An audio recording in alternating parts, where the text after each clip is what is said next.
Alright, tells me I'm on. Okay, that works. The computer tells me it works anyway.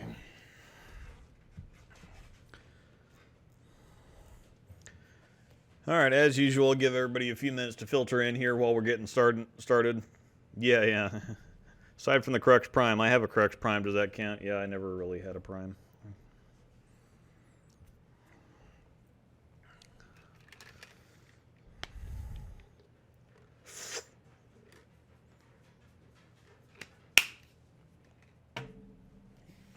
Dog Bear, what are you doing? Here, Bear. Can you get on here? Come here. Come here, Bear. Come on, can you come up? Can you come up? Nope. I know there's bowling balls in the way. I got some stuff to show off here in a minute. Bear, what are you doing? Maestal, come here.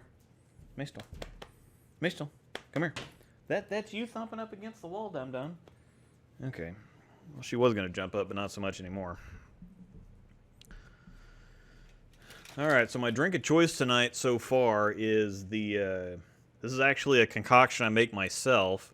It's lime juice, lemon juice, some stevia, sweetener, and water. And it's outstanding. It tastes like a lemon limeade. Has no sugar in it. It's awesome for you. It's great stuff. Oh boy. Hello everybody in here so far.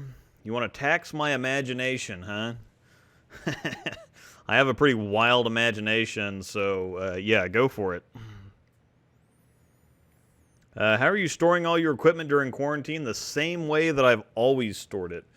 Anything that's not in a bag somewhere is in the original box it came in. You got to save the plastic bag and the box, and you put all that back together. The bag prevents moisture loss and that good stuff. And then everything else is just in a bag in my storage room in the back there. And I've had 3 balls crack in 5.5 years now, so everything's taken care of pretty well, so there's nothing out of the ordinary. But again, I know what I'm doing when it comes to drilling the stuff in the first place. And then, like I said, anything that's not in a bag is in the box in the original plastic. So yep. Ball giveaway, I think, is let me do a check now that you're saying something about it. I know that some of the channels the ball giveaway video really slowed down, which I'm surprised about, because anytime you say free stuff, normally people go nuts. So Bernie Sanders has been all over it, but let me tell you, bad political jokes. All right, the bowling fix is at 29.40, so they're getting close to theirs. DH Bowling, I imagine, is doing okay. They're at 1,700, so they're pretty close. Josh Shoemaker's at 1,400. Kennon's at 1,550. So yeah, we still got some ground to go for some of them, but we are still issuing numbers. So I may have to relaunch that video or make another video kind of reminding people about it. They haven't seen it before, but I think almost all of my subscribers have seen it. So there's that. Is storing balls in bags better than a wood rack? Yes, because the wood rack actually sucks the moisture out of the ball. Now, if you have some carpet on top of the rack or something, then that'll help. But generally, wood racks, just balls in direct contact with the wood rack, is not a good idea. Now there's only one team per pair for nationals. Do you think it's possible to still condition the lane for the team event? Yes, and actually, if you only... you're not going to do it nearly as quickly, of course, but that's going to affect everybody equally. So it may as well not be the entire event scores may come down, But at the same time, this also means that if you're only taking one team or you're taking an odd number of teams, that you're not going to have that one team negatively affected by what the other team's doing. So if the lanes are screwed up, it's 100% your fault. So just throwing that out there. What will Storm's next ball be? What will be Storm's next ball release, do you think? I'm not entirely sure. I was hoping for some new stuff in the hotline, and I think if you go check out the approved ball list on bowl.com, you might find a few things. Crap, it already skipped down to the bottom. Nick Brown's here, the guy that has 3 Halo burns that will soon be mine.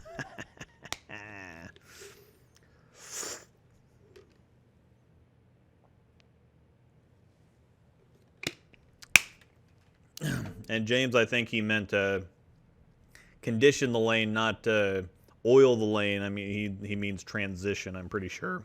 I call it lane conditioning.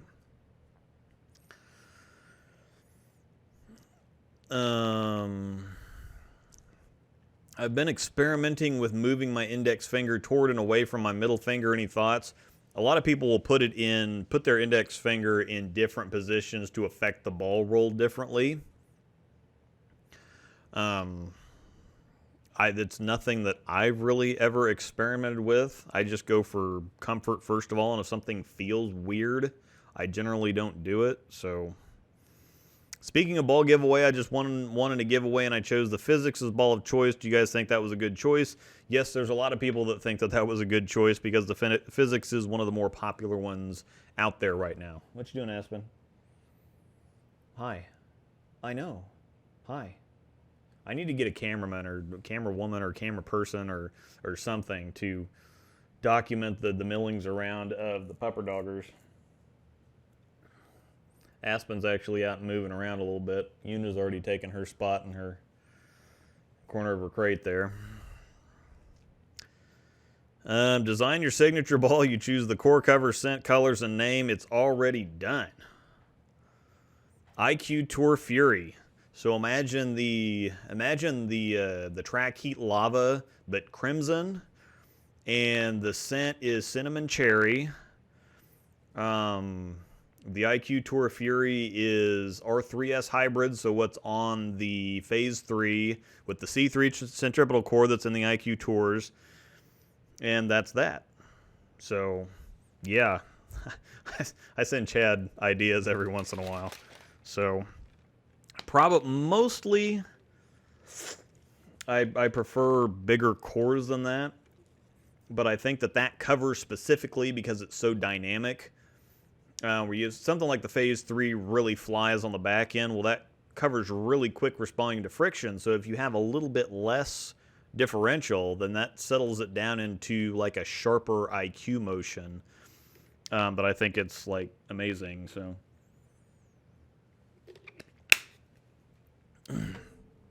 And for anybody ordering 500 balls or more, you can get your own batch of anything made. You just have to order 500 at a time. So,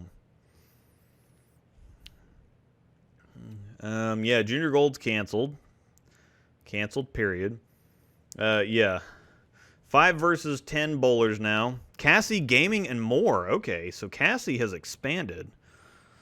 What's up, Cassie? You're doing gaming videos now, huh? What kind of stuff do you play? Yeah, James got it. James got it covered, yeah. Yep, he already knows.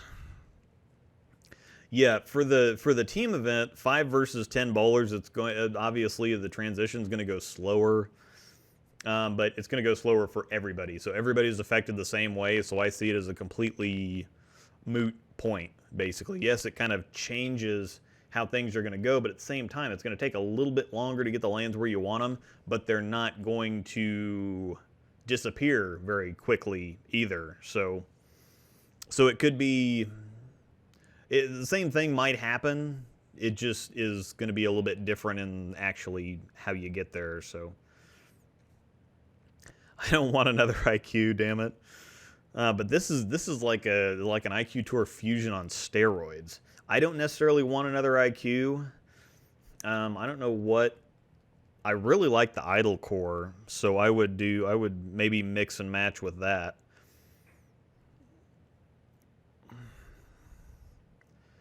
If you could have a lesson with any pro, who would it be? Well, I'm not entirely sure on that, because just because they're good at throwing the ball doesn't mean that they have a clue how to do any of the rest of it. It's kind of funny that there have been very, very few professional athletes who are successful coaches, and the successful coaches there are didn't tend to be very good in their playing days. I mean, you think some of the best coaches of all time, basketball is the easy one to go for, like Phil Jackson.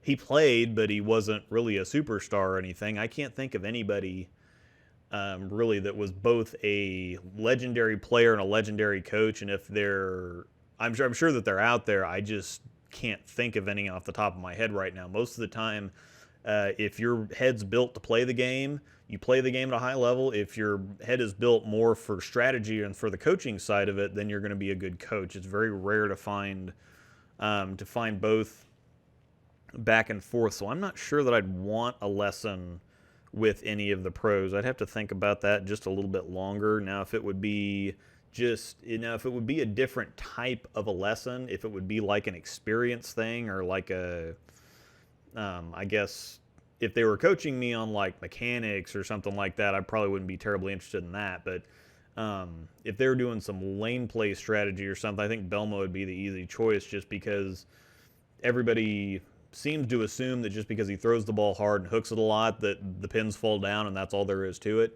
He is incredibly, ridiculously, crazily smart when it comes to the things that he does on the lane. So I would like to get in Belmo's head. And even Hank Boomershine said he operates on a different wavelength. He thinks differently. He generally doesn't talk to the reps a whole bunch, and I definitely want to get inside his head a little bit. So they need to make a taco scented lock. That would be weird. But Jelly Belly makes skunk scent jelly beans. So Norm Duke, I think, would be the most fun to have a lesson with. I forgot my number. We have them all. We have all 1,000 some odd, 12, 13, 1,400 of them written down on a spreadsheet, and we have them all kept track of. So anyone have newer balls for sale? We're not allowed to sell them unless we buy them from other places. If we get them from HQ, then we can't sell them. But if we buy them from like a shop or buy them from an independent seller, then we can sell them. But Bork.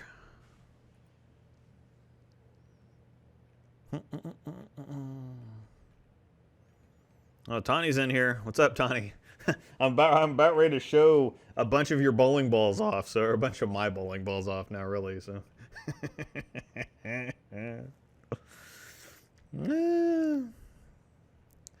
ball comparison: polished idle versus phase 3. Even a polished idle, the original idle is earlier and smoother. You have to polish it to get it up to early and smooth. Otherwise, it's really chuggy and really smooth. They're pretty good complements, but not very close. The phase 3 is pretty long and angular, and the idle's pretty early and smooth no matter what. So this is my first year bowling tournaments, and Junior Gold got canceled. Well, a lot of things suck for a lot of people right now, and there's a lot of people who, I think Nick Brown is one of them. This is the last chance that he was going to have to bowl Junior Gold, and so he was looking forward to doing this and then going adult. Now Junior Gold got canceled, so there's a lot of people that don't even have the option to bowl it next year. They're just done.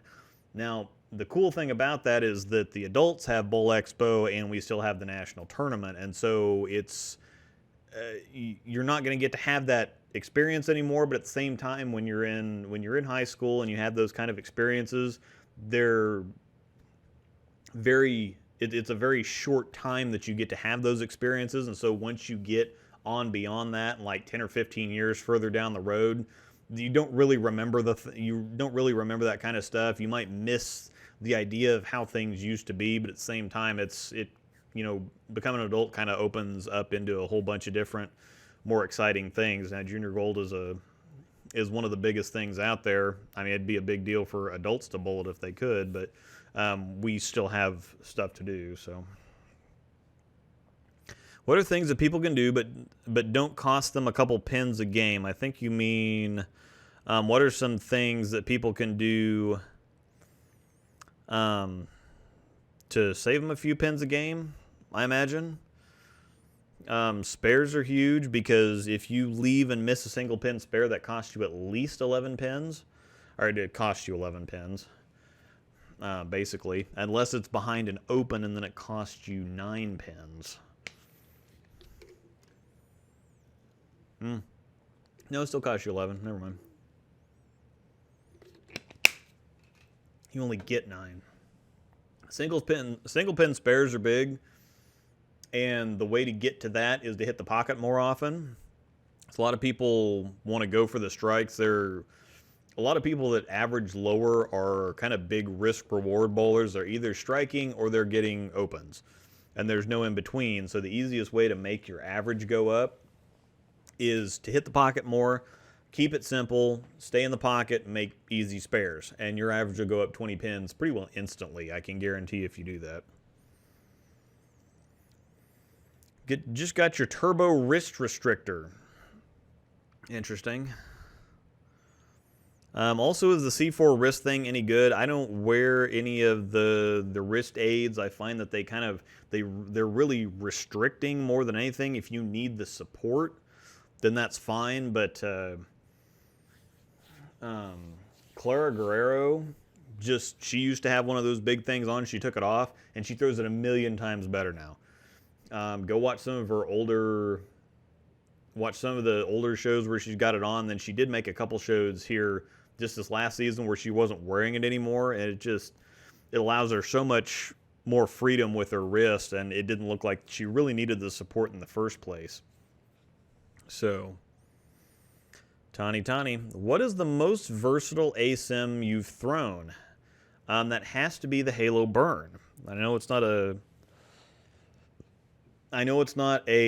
stateside ball, so a lot of you may not understand what I'm talking about. I do have a couple videos for it if you want to go find it on my channel. I don't have a specific Halo Burn video. I think it's one of them's my Oh Heck bag where I've got it on there, and I think I have it featured in another video too. But the Halo Burn plays on a lot of stuff, and I mean it plays on a lot more stuff than some of my regular versatile stuff. It plays on heavier oil because it's got the traction from the NRG formula, but at the same time, it doesn't burn energy on super low friction lanes where, my phase 3's acting stupid, and something like a high road doesn't have the guts to get back up the hill. Once it gets down the lane, it blends the lane so well, and I can use it on high friction lanes, low friction lanes, low volume, high volume. It's actually unreal what the Halo Burn does for me. It just doesn't even make sense.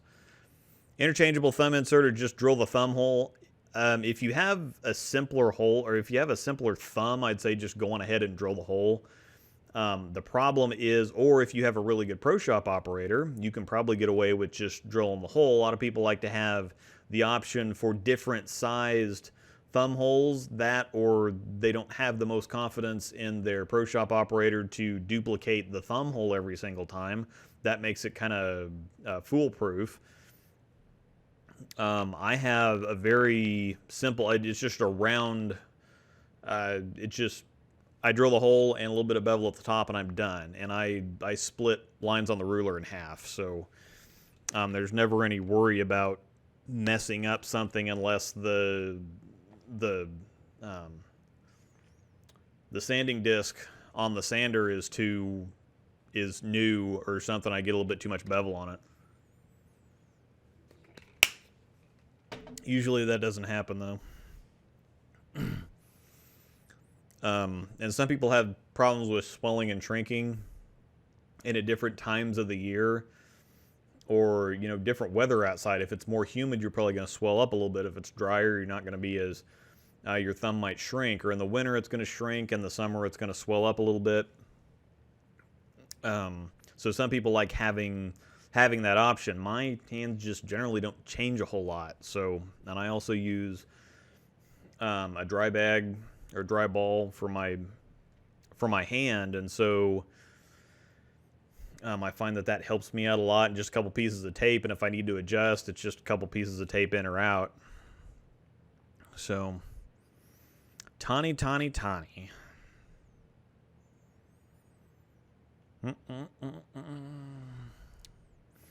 best answer to your question. Oh yeah, don't need Facebook, I guarantee. Don't have Facebook. Hey, you don't necessarily need Facebook, but it's helpful to have, and especially anyone have any newer balls for sale. The Stormwater Grip Bowling Balls for Sale has over 20,000 members, so that'd definitely be the easiest place to find any newer bowling balls. So R3S with the atomic core, my design, I would like to see. Yeah, R3S hybrid on the atomic core would be sweet, and it would also allow the physics to still exist in its own space. R3S Pearl with the atomic core could be interesting because we already had R3S Pearl on the Intense. I think it would work better on the atomic core because the atomic core is a little bit more driller friendly than the Rad E core in the Intense.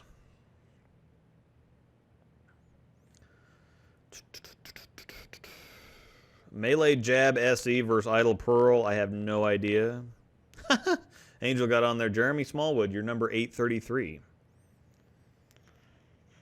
So, barely see wood lanes anymore. Yeah, there's not a lot of people. There's not a whole lot of wood lanes out there anymore. Those centers have either closed down or people have replaced the lanes by now.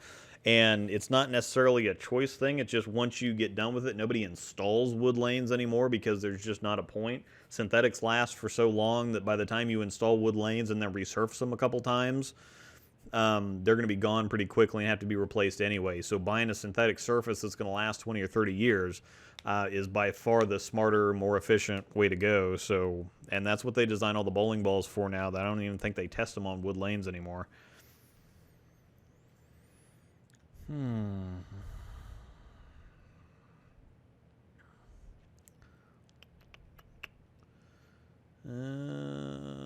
Let's see.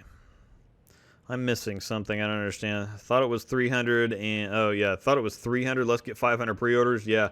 I think the number I've always seen is 500. So, yeah. Someone get a hold of Brad Miller for the overflow. Yeah. Melee... Well, supposed to be the only good Brunswick ball. I'm probably not supposed to say this, but Brunswick's making some pretty good stuff right now. The Hero's pretty good. I really like the look of both Prisms, and the Prism Warp looks pretty good. So... 900 global move ball production from San Antonio to the Storm plant, and there's really nothing to cover as far as that goes, other than the Storm plant's been operating at full capacity for a long time. They pushed back the nuclear cell, they pushed back the Axiom because they were so backlogged on phase 3 production. So they've been running full tilt for a long time, and so I don't even have any idea how they're going to handle that with the slowdown right now. I imagine that they can get a big head start on stuff that they're going to be releasing soon. They can get a lot of 900 stuff made between now and then, so they can actually get quite a bunch done here since we're all down because of the virus thing. They can get quite a bunch done in the next couple months with having virtually nothing going on. So they can really get a good head start.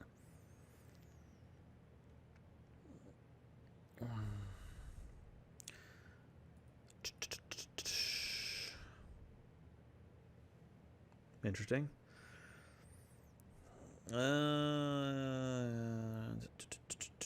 Oh, man, it jumped again. All right, well, I'm trying to find my spot here. I bought a couple more bowling balls from Tani. My wife bought a couple of them. She's gotten all all the most recent ones, except for I got another phase tour, and I'm going to show you the phase tour that I have so that you can see just exactly what that means. It's okay, Nistel. What are you doing, baby? But for right now, I'm going to show you the first one here. First one is the Virtual X, which is Moroccan mint scent, which was from the Intense. So it smells like that little bowl of candies that they have at the front desk at Indian restaurants. So it smells fantastic. It's got kind of a like I said, it's a mint scent, but it's got kind of a Indian spice to it, which is pretty interesting. So there's the Virtual X. This one's got a lot more red in it, so there's a whole lot. This one's 4 colors because it's got the really dark green here that almost looks black with the red, but then you go over to the front here where it transitions into the gold, and then it turns green. So this one's actually really cool. So hopefully you can see all that. I'll hold it up high enough. But this is the Virtual X. It's got R4S hybrid and the Shape Lock HD core, which is the same as in the Gravity. The Virtual series and the Gravity series both have the same core, aside from the Zero Gravity, which is completely crazy.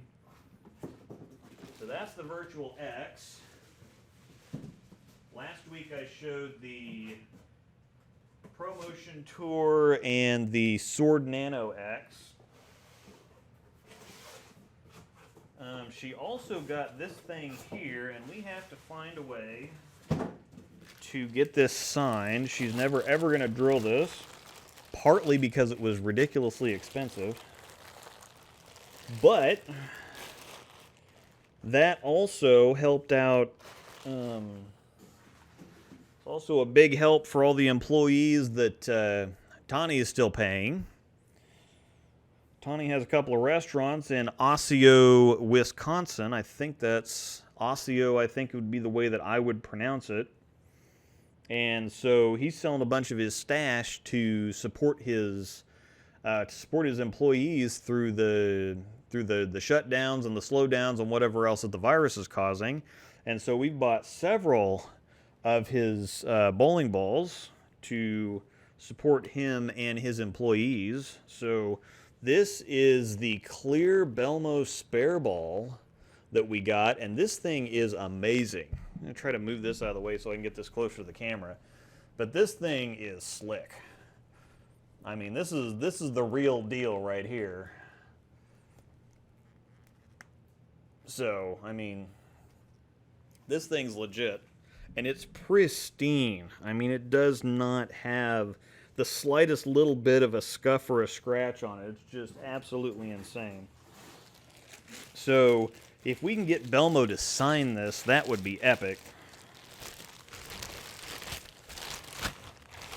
So that's that.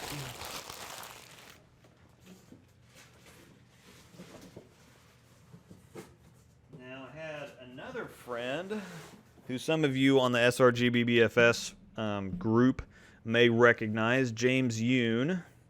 And I got his, he actually parted with his phase tour that I bought probably 6 months ago.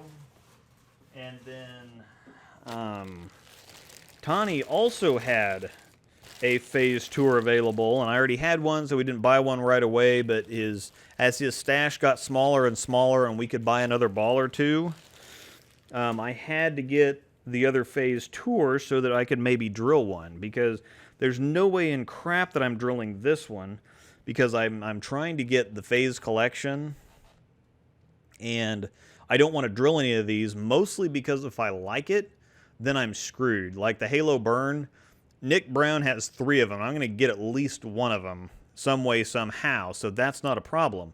But after drilling some of these overseas balls, if you like them and don't have a backup, that's a problem. Or I guess you could just buy 2 of everything, really, but that gets expensive really quick. So this is the phase tour. This is GI-18 Pearl. Keep in mind that the Omega Crux is GI-20 Pearl. This fragrance is blueberry, and this thing is just the best looking ball I've ever seen ever, period. The colors are great. The logo color matches the ball color really good. So this is just, for me, this is just beyond the pale. I mean, this is like the coolest ball that I've ever seen ever. And we've had some cool stuff, and I've got some other cool stuff down here. The Phase Frenzy looks pretty cool. But this is like, the code 0 looks amazing. This is just like my favorite looking ball ever, and it smells great. I mean, this blueberry scent is pretty nuts. So now I have 2 of them. So I can either hang on to them,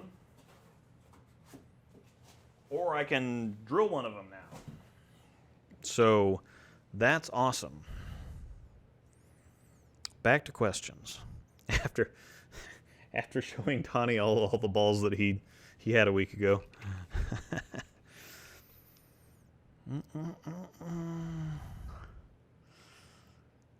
Let's see. Belmo's bowling IQ would make him a genius coach. Yeah, I think that he would be the one. And because he's kind of the premier two-handed bowler, he's had to learn the mechanics too, and he's taught a lot of people that too. So Belmo might be a rare example of a great player who would also make a great coach, mostly because he has to be. I think that whenever you do something, especially at a professional level, you have to focus on that thing that you do.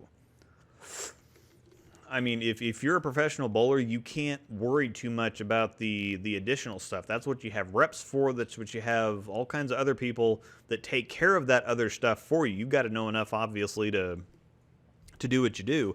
But at the same time, you've got to pay attention. You've got to give 100% of your attention to execution and knocking pins down. The coaches do their own thing. They don't have to worry about knocking the pins down. They have to worry about helping you knock the pins down.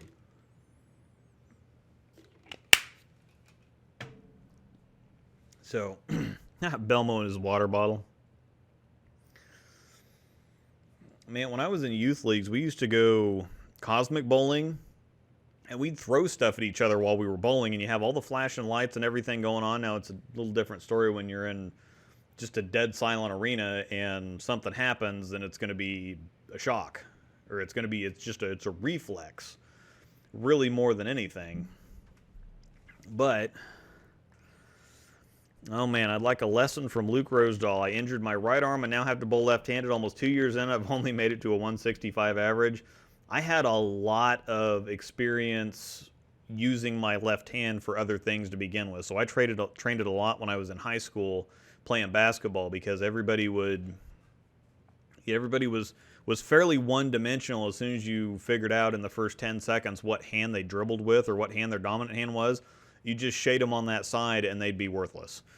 Most of them. Now, and so I put in a lot of work to become good with both hands, so that I could go, either or. And I actually got so comfortable doing layups left-handed that it felt weird to do them right-handed. So I just did layups a lot left-handed. Plus, I liked the challenge of doing stuff like that to begin with. So I'd already spent a lot of time developing my offhand, and so when I started bowling with it, it wasn't really that big of a surprise that it was pretty okay. So I'd like to pick Chris Prather's mind. He's a really nice guy too. So yes, and I think bowling may not be the best to compare coaching and bowling, because those two things, I would think that golf would be another sport like that where it would be easy to coach and play. But bowling, I think a lot of them are coaches by nature, and there's a difference between coaching at just a regular level and coaching at like a professional level. Anybody that played basketball, like Michael Jordan, he might be a terrible NBA coach, but I'm sure that he'd be a fantastic amateur coach or anything below that. I guess more what I was saying was at a professional level, you don't see someone who's an elite professional player and an elite professional coach at the same time. So that's more where I was going with that. with that quest or that thing. Storm needs to bring the blood orange scent stateside. It was on the power lock and easily top 3 scents of all time. That does sound fun. I wish they'd bring the strawberry back from the X Factor Triple Extreme. That would be amazeballs. I was able to turn the High Road Black Pearl I was talking about during the last stream into a new Axiom and a blue oil soaked idol from Simo. Pretty. Oh yeah, you're the one that. Yeah, the wife was telling me about that. That Simo actually wanted this ball, and so you got a new Axiom and one of the blue oil idols that they'd use on a telecast. And I thought, well, that's. I mean, getting a used ball from a professional with the sign, I mean, that's pretty cool. But at the same time, if it's got blue oil on it, it's been used on a telecast. And so that is actually fairly rare. So, Tani, have you ever thrown the spin? We've actually got a spin sitting here staring at me. How is box finish on Conspiracy Theory handle cliffs? Any that have the ball that I can speak of experienced?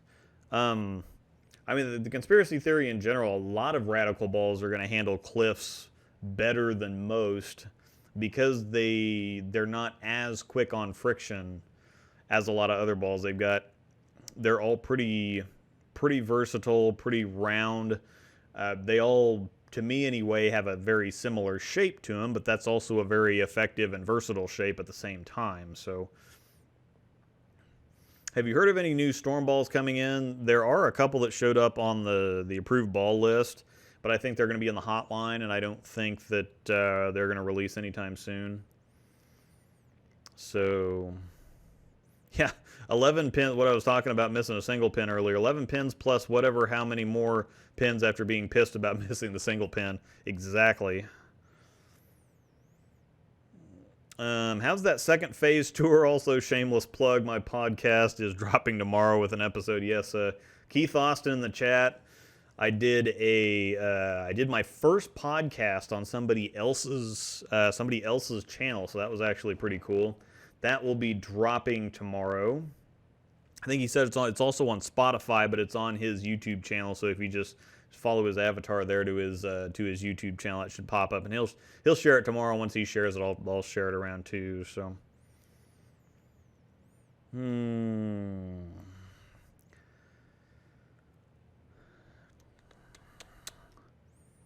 What's a clean, higher RG and not so jerky when it sees the friction in the Storm Roto Grip lineup? Think Ball Up from Hustle Inc., which can be 2 weeks sometimes.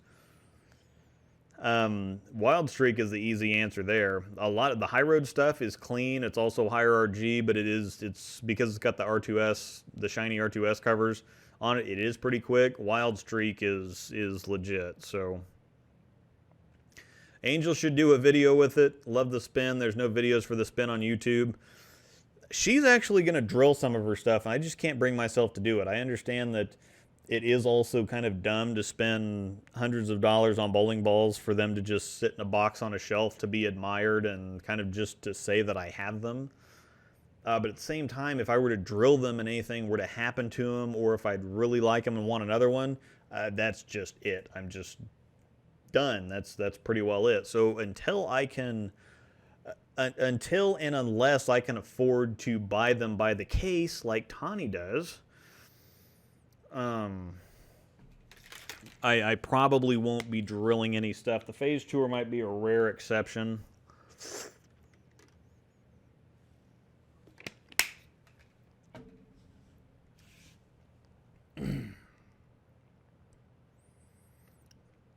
You think we'll ever see Spec Pearl? I hope so, but it's the same reason we don't see NRG Pearl is because it early and smooth isn't exactly what you think of when you think Pearl, a traditional, typical Pearl-like reaction. When you think Pearl, you think Phase 3, and I know that it's a hybrid, but it kind of acts like a Pearl.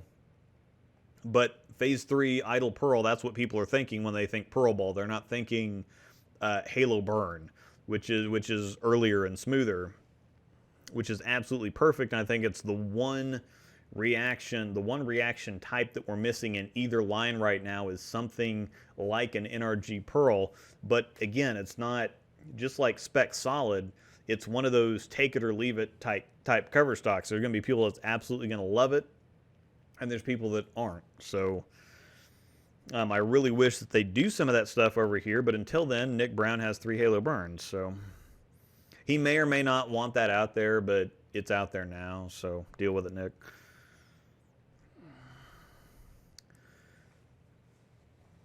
R3S Pearl is whack. R3X Pearl is Heart Eyes face. Yes, R3S Pearl is interesting. It's almost kind of NRG Pearlish. It's really early and chuggy, which is interesting. Because R3S Hybrid is so clean and so responsive, but you're going to cop a High Road Rush that has R3X Pearl. If I got a High Road Rush, the wife would get, oh, crap. Oh. Thank you for the donation. Kratos is a tree hugger. What kind of camera do you have and how much was it? Thinking about doing my own ball review channel someday covering older and newer releases. I have a Sony FDR AX53, and I remember that because I've been asked several times about it. Why is she running down here?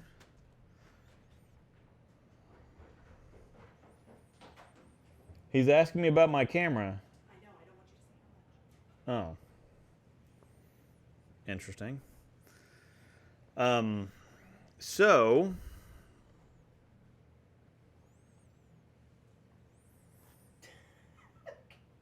if you're interested in the cost for the camera, do a search on like Nebraska Furniture Mart or something, because that's where we got it from.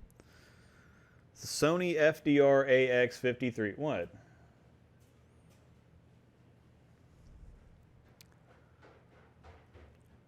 So that's the camera I have, and it's got, once again, it's a lot better than my old camera, because even though they're both in full HD,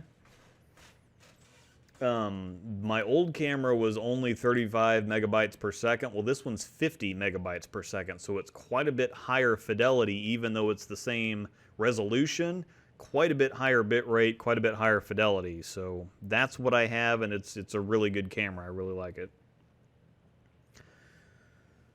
What Stormball is closest to a Lane Shined Idle Pro? Storm doesn't really have an idle type reaction. I think that if you shined the Axiom, that'd be the closest to it. And if I did get a High Road Rush, the wife would get the High Road Rush because it's green. So, yeah, Lane Shined Idle Pro is the closest thing to a Lane Shined Idle Pro, really. So, oh, Bork. Oh, Bork. What's this again? Bang, bang. Okay, yeah.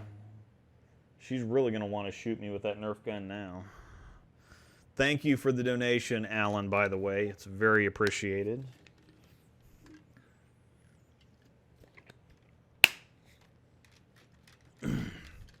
Once again, this is my own special concoction of lemon juice, lime juice, a little bit of stevia sweetener. It's no calorie. It's not artificial.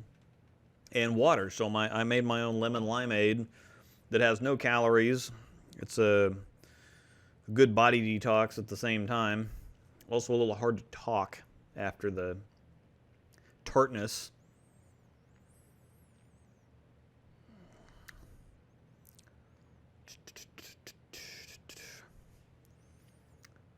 Let's see those gems.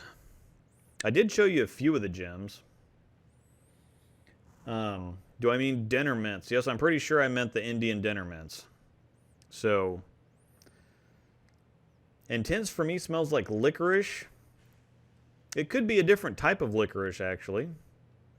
What was the smell on the, well, the shock trauma and the trauma ER are two totally different things. The shock trauma was spearmint or wintergreen, and the trauma ER was cherry or something like that, if I remember it right.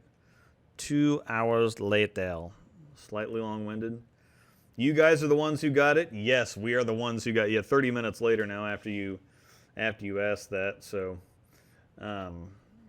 Angel, if you're watching, I got a donation to come shoot me with the Nerf gun. I don't know why I'm telling her this, but I have a feeling I'd have to send your $10 back to you otherwise. So, yep. Well, this all started. Tani is actually pretty awesome to begin with. And part of the reason that this whole thing happened is that very early on when we first knew him to begin with, he started watching the channel and he was really into overseas stuff, and he got a couple balls that he liked so much that he just sent me a couple of them because he wanted me to throw them. And so I'm like, well, this is really weird that somebody would be this nice, and I really appreciate it, obviously, but it's kind of like, well, it's not weird, it's atypical for somebody to just send you something that's worth a couple $100 and say, hey, I think you'd really like this, I want you to try it. And I'm like, well, I make YouTube videos, and even if I've answered some questions for you or something, which I'm sure you appreciate, this is embarrassingly generous, really, is what I'd call it. But then over time, he sent me a couple more. And so when this thing came up and when he's selling all these bowling balls to help out his employees right now, it was kind of a no-brainer. We had some, some fortunate situations here recently from a financial standpoint. And so it's something that we could afford to help him out with right now and really help his employees out with. So they found a good home. I'm really happy about him.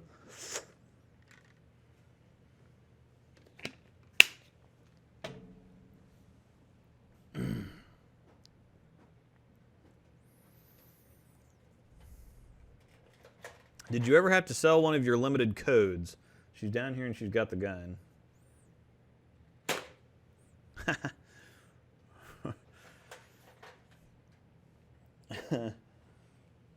She's actually trying to put my eyes out now.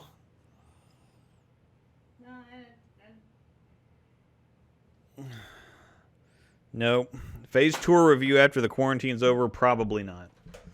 Probably not. They don't like me making reviews of stuff that people can't get stateside, and it tends to piss people off. So, Tani sold the Code Blue SP. I was thinking about that one, but I'm not a code guy for some reason.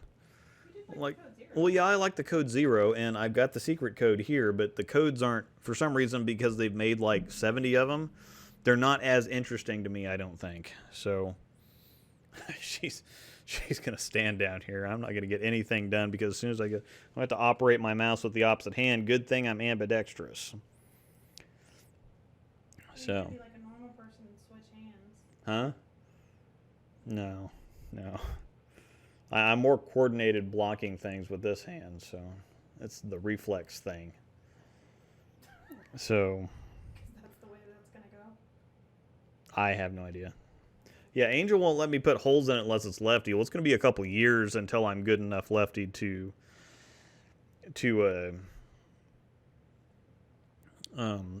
fully appreciate the phase tour.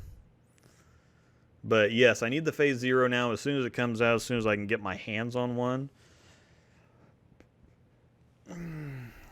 She's just gonna. This isn't working for me. This really isn't working for me. Yeah, she's really trying to shoot my eye out. I have a feeling that I'm going to be in the hospital. This is definitely going to be in the hospital. I can't do this. She's still got 3 bullets left in that gun, and I'm just having vision. She's got it pointed straight at my face. Like, I can see the full-on just right there.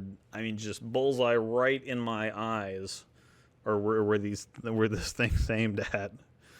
So,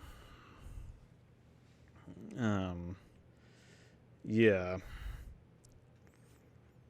How is the Astro selling, by the way? I think the Astro was selling just fine before the... I'm starting to get annoyed now. Oh, really? I feel terrible. Yeah. Well, as it turns out, if I tell people what model my camera is, they can go do a search on it, which they probably will do if they're interested in buying the camera. And they're just naturally going to find this information out. So let's just tell everybody that you're doing that. Or I could just, you know...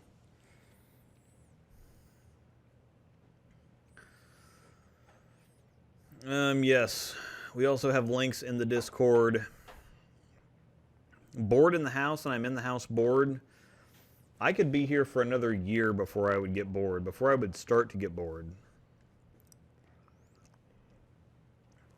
I was homeschooled, so I've literally trained my whole life for this.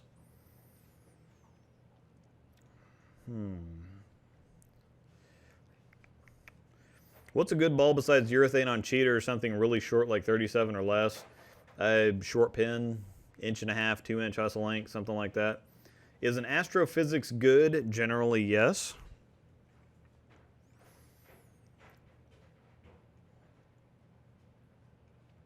Looking to replace my Alpha Crux. What's similar to replace it with?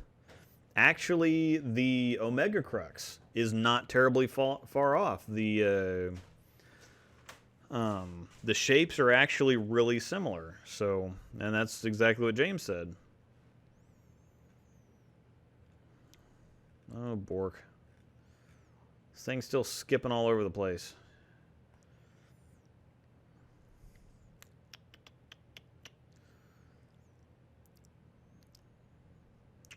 Would an Alpha Crux be a step down or the same as the Hypercell? It'd be pretty close to a Hypercell. It'd probably be a little step down from it.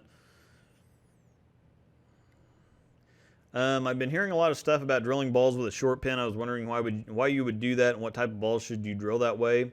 If you watch the pin buffer layout system videos that Alex Hoskins did for Storm, he actually has one that he drills with a short pin. It kind of lays the core on its side, so it doesn't. There's not a whole lot of imbalance there, and so it also doesn't let the ball flare a whole bunch. So you get a more stable reaction, but still a more resin-like reaction overall without getting the full-on go down and then dynamic on the back end. It tames it down a little bit, but it's not as early and smooth as urethane is. And generally, smoother, rounder, more continuous stuff like the Hustle Length, the Idol Pro, IQ Tour Solid, stuff that makes the pocket pretty big. So something like I'm trying to think of one that probably, like an MVP, like the original MVP with a 2-inch pin would be awful. I mean, it would be absolutely horrific because it's built for friction response, and if you don't have the friction, it's going to go a mile with a short pin, and as soon as it sniffs friction, it's going to go nuts.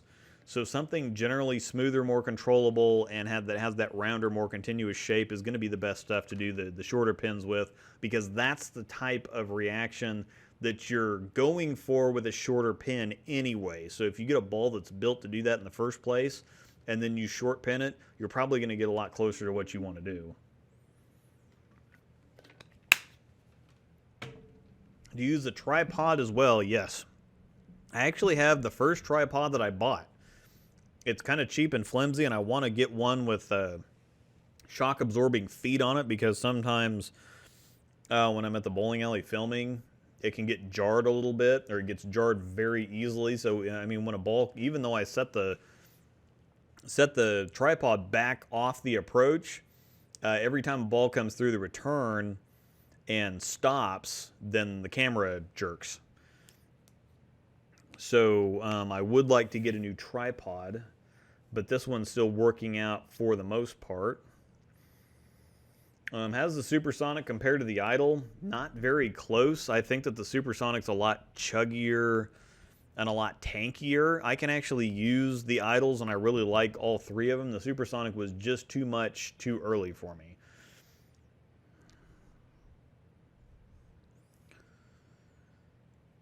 In basketball, guards make the best coaches, not the big ego guys. And I think the guards, because they kind of run the offense anyway, I think that they would be better. They would naturally be better coaches to begin with. So I would that does make sense that the guards would. Wanted to start one-handed bowling. What would be a good ball to start off that's not entry? Even though it's a Hustle Inc. I wouldn't say is technically an entry level. It's classified entry level, but Hustle Inc. is big performance for a cheap ball. So I wouldn't pay attention to the line that's in. I'd get a Hustle Inc. and start with that actually. Do you know the characteristics of GI-18? Not really. I imagine it to probably be a weaker version of GI-20, so it should be fairly controllable. How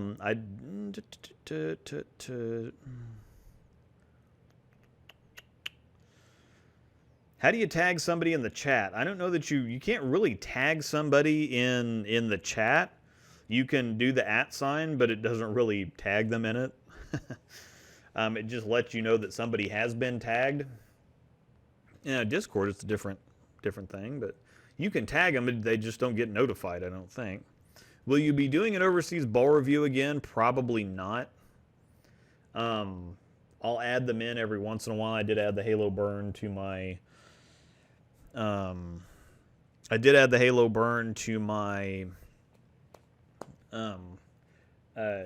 Essentials collection, my OHEC bag, and if I ever get around to doing my my Nationals doubles and singles breakdown, I did film for the Halo Burn some on that because I imagine I'm going to be using it at Nationals this year, even though it's going to be later in the year now.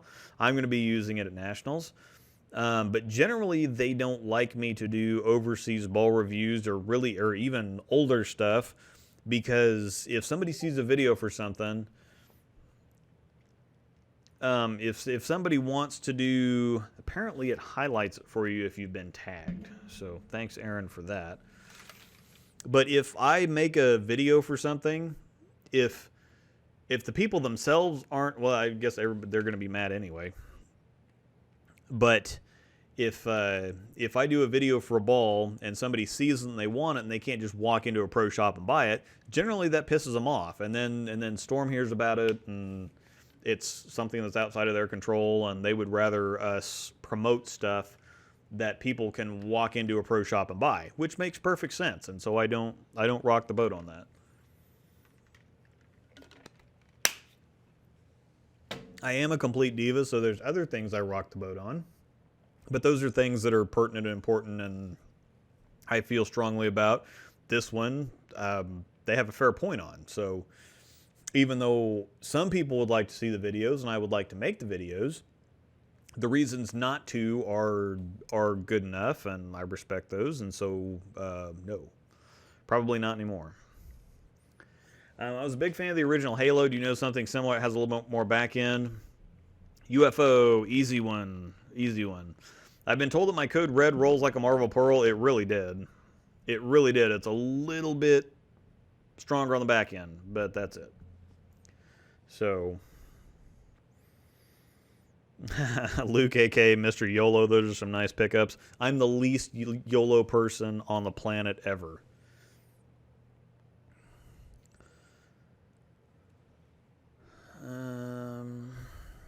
Oh, crap, it skipped again.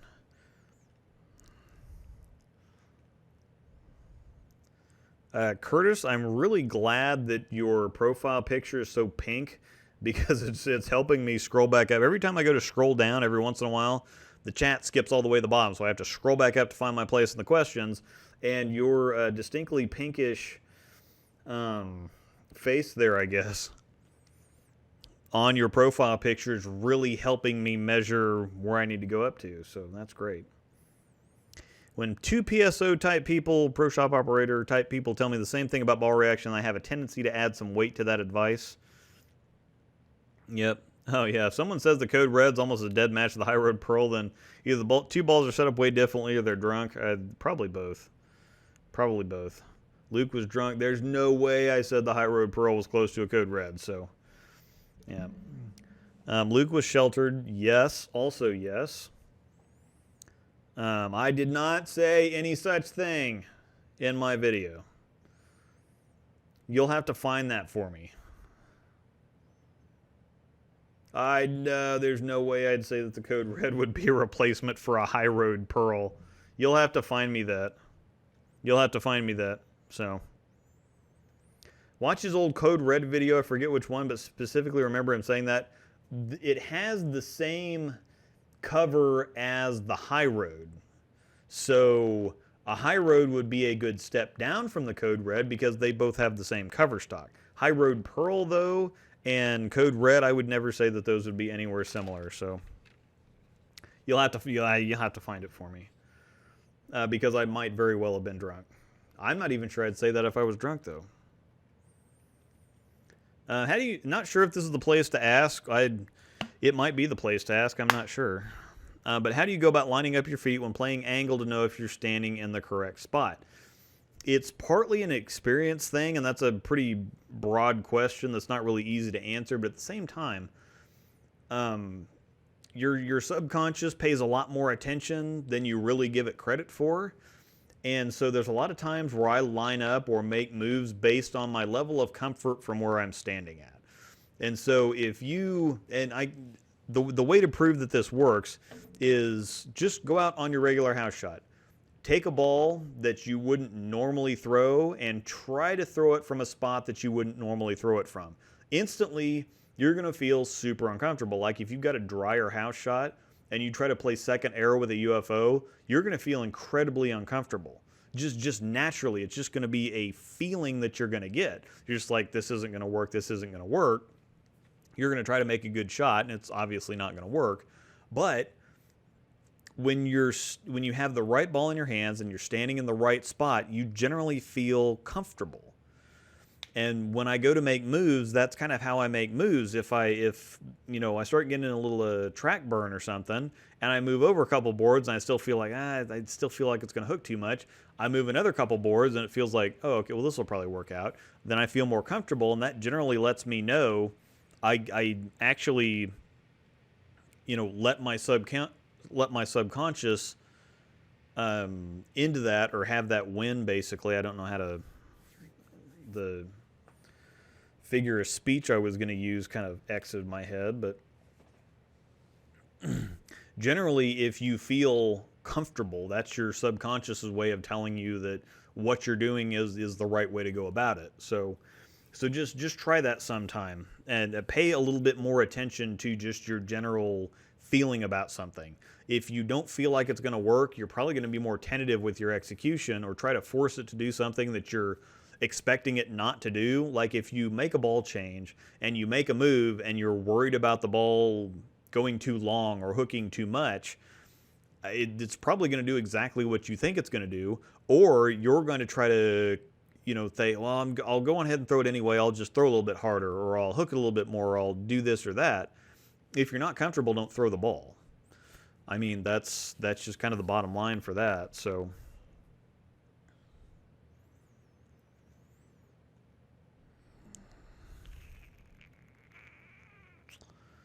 is there an effective way to practice knee continuation? I don't even know what that means, so I have no idea.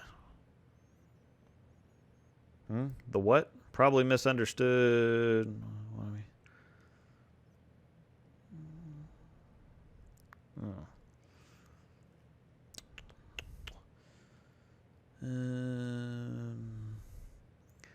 Let me get this straight because I'm semi-confused about this. When you say a short pin, do you mean that? Oh, yeah, no. The people used to mean pin to CG when they said short pin. It's after drilling, so it's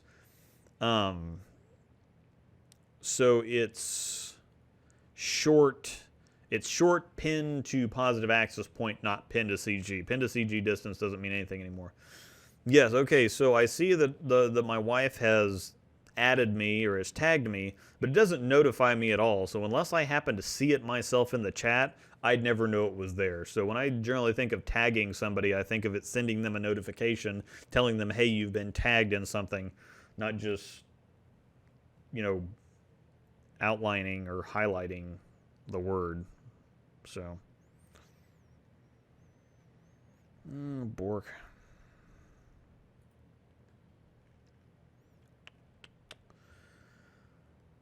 Okay. Omega Crux similar to No Rules Pearl. Yes, once you get some lane shine on it, it's incredibly similar to the No Rules Pearl, which I find to be absolutely outstanding because I have a brand new No Rules Pearl that I've been saving for a rainy day, and now I don't have to because it's basically the Omega Crux. The Omega Crux is stronger overall, but I think the No Rules Pearl core is a little bit stronger than the Catalyst core, so they balance each other out pretty nice.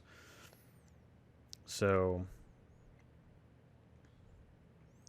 do you think the GB3 Black and Blue, which I think is a Pearl, is a decent ball for a very slow and low rev bowler in heavy oil conditions? Probably not. I mean, it's a shiny ball, so you probably want something that's solid or has a little bit more teeth in it. Generally speaking, it's a strong enough core and cover. I just think that you'd probably want something solid and sanded.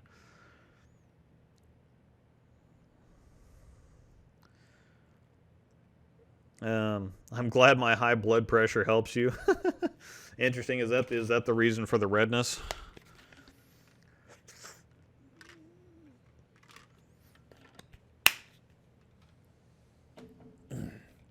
Make yourself some lemon lime juice or lemon limeade.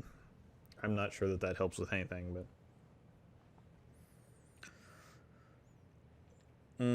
I'll be right back. I'm going to confirm if he said the High Road Pearl or the Marvel Pearl. Interesting. We'll have to see what happens here. I could believe the Marvel Pearl. I could believe that the Code Red would be a replacement for the Marvel Pearl. That sounds like something I would have said. What ball would you recommend for someone with low revs and high speed? Something in the UFO physics nuclear cell category. You're just going to need something that hooks a lot and that's asymmetric. So, besides the original Idol, what would pair nicely with the Idol Pro and the Pearl? Phase 2. Easy. Easy, easy, easy. Or the Axiom would be a good one too because it's kind of the strength of the original Idol. But Phase 2 is kind of on the same wavelength, and that's actually that was my Essentials Collection Nuclear Trio video was that. The Idol Pro, the Pearl, and the Phase 2. So,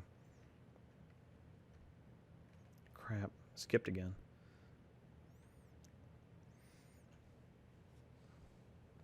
Do you think the Nuke would be a good spare ball?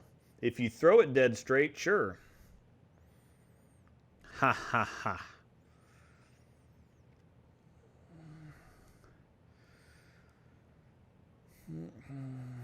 I need something that rolls early. Well, that would be a UFO, definitely. Oh, man, I got to the end of the questions. How about that?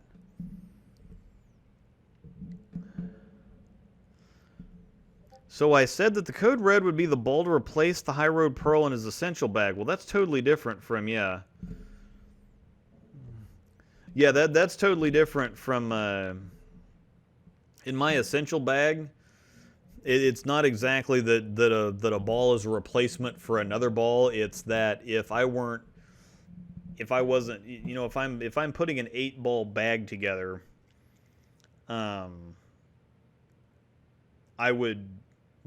ball that I would exchange for another ball would be more dependent on the situation or what I'm actually throwing. It wouldn't be a ball for ball exchange or a similar ball to similar ball exchange, so to speak. So.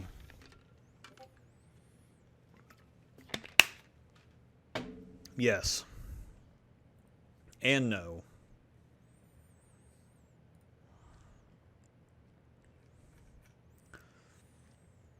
Oh, yes. Essentials Collection, oh heck bag.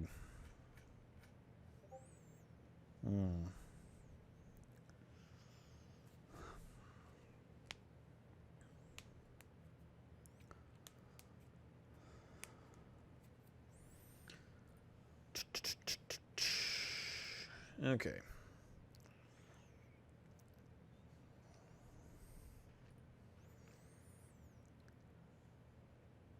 I guess the Evolve would be better on a sport shot then. Probably. I think that's how that works. I would agree with that. All right. So I've gotten to the end of the questions. So if anybody wants to...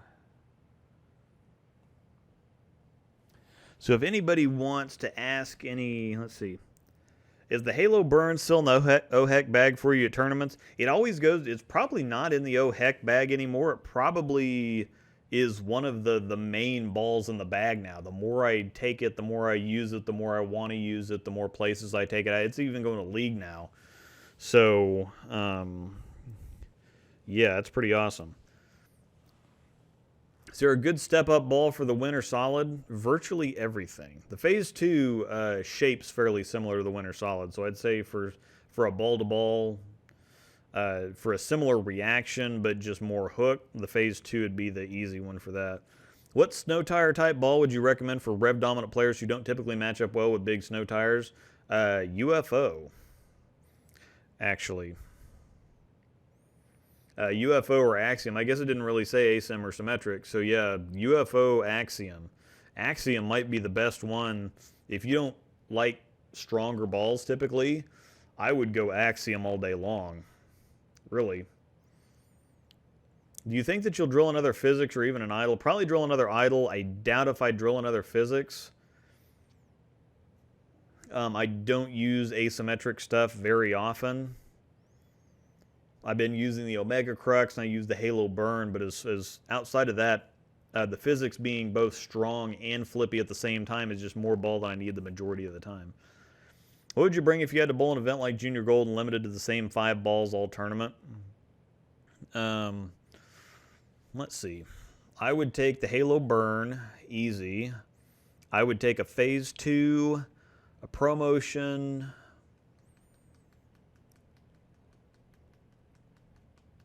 Let me see. Okay, so I got that. Then a High Road Pearl and like a Pitch Black.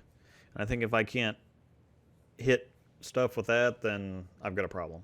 What's stronger, the Idol or the Axiom? The Axiom by a smidge, and just because it's a little bit sharper on the back end. So, what are you going to drill for a house benchmark for your lefty bag? I've already drilled it, and it's the IQ Tour Solid. The ProMotion I think is going to be amazing too.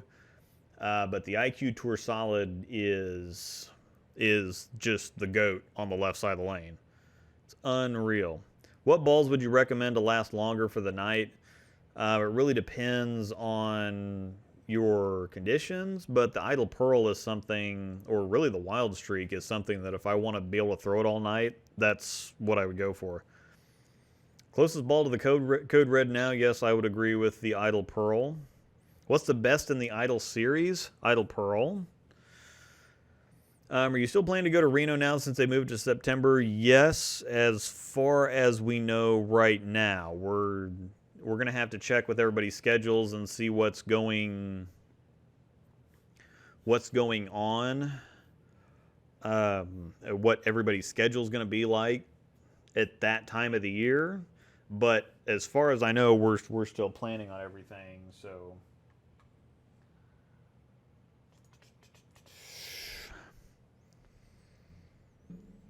All right. Let me see. Let me go get my Halo Burn. For those of you who have never seen a Halo Burn.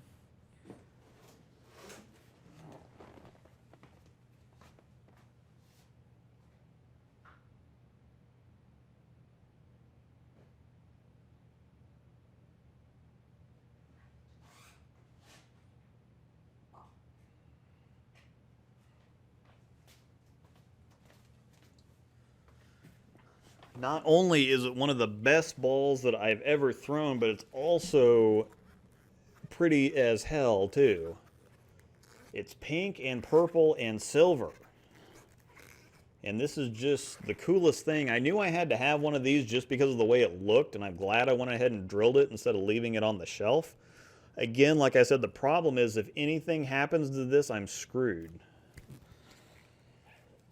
I'm sure I'd probably find something else to take its place. Oh, sweet, it still fits. That's a good sign.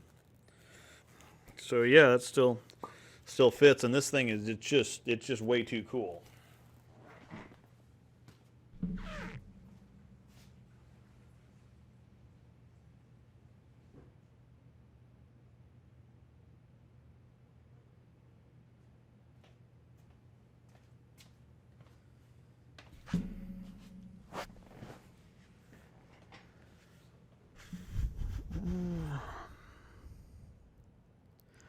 What's the best storm roto ball for long oil in the market right now? The UFO. I just got my Wild Streak drilled and it gets down lane easy, but it just takes off on the back end like no other ball I've ever had. It does that for a while. It settles down a little bit eventually, but yeah, because it's got a higher RG, it gets down the lane super easy, and so it's got all kinds of energy left to turn. So, how does the purple, I imagine you mean pitch purple, match up to an IQTS? Ball motion looks very similar to me. The shape in general is fairly similar, but the purple is still urethane to me. There's some other people that have gotten some different reacting pitch purples that are a lot stronger and a lot firmer down lane than mine is. Mine is a slightly flippier pitch black. I mean, it's not a whole lot different.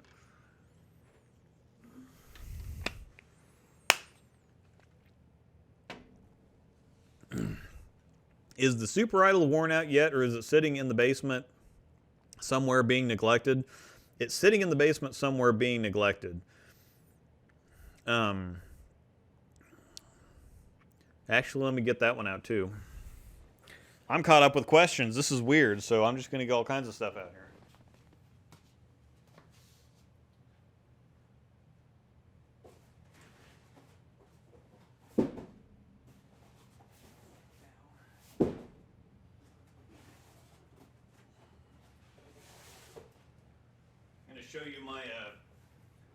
Show you my other super unicorn that I need to get fixed too.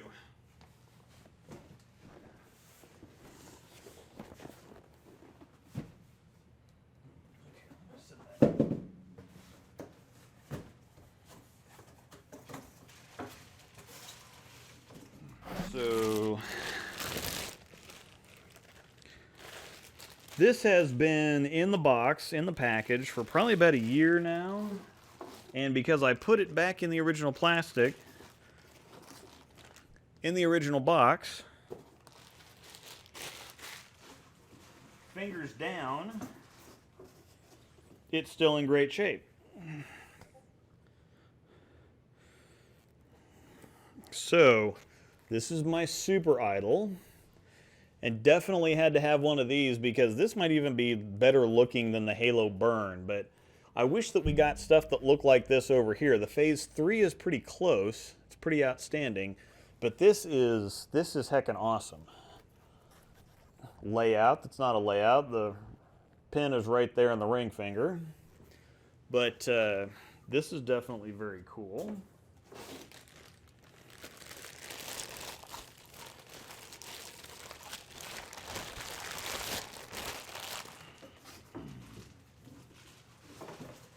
That one I'm probably going to leave in the box because it reacts pretty close to an Idle Pearl. I did a video for it where I think I compared them a little bit, and it's close enough that I don't see any reason to carry both of them around. It does have a Microtrax Pearl, and it doesn't have a year on the Microtrax either, which is interesting. It's just Microtrax Pearl, period. This one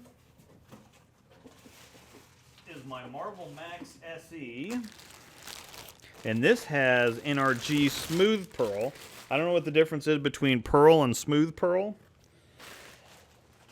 but this is the other one I need to get fixed up. This has also been in the box for about a year, and again, because it's been in the box in the original plastic, that's just fine.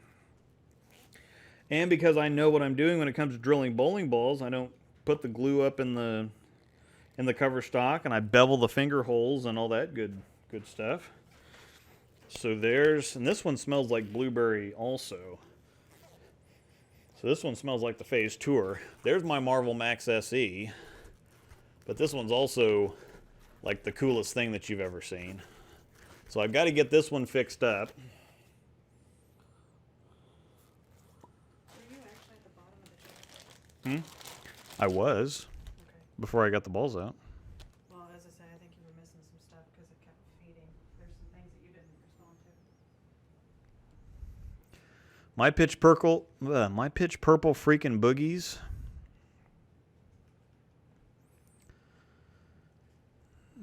Yes, Belmo threw the High Road Pearl in the World Series last year and won the World Championship. Yup.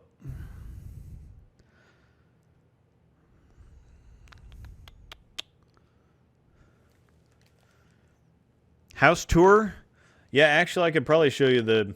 I did that last time. That was a few times ago. Huh? It was really, the Yeah. microphone was hard, don't do it. Okay. Talking and Oh. whatever. Just tell them to go back 2 weeks ago. Okay. Yeah, I did it 2 weeks ago. So go back to the stream 2 weeks ago. I showed off my stash.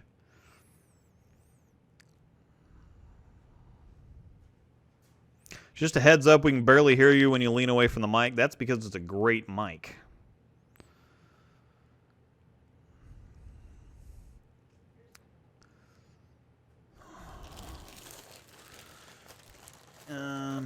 Would it be okay to use rubbing alcohol in place of ball cleaner if I can't get any, or would that be blasphemy? It's actually not good for it. Oh man, I want a Marvel Max Elite. Yeah, I definitely want a Marvel Max Elite.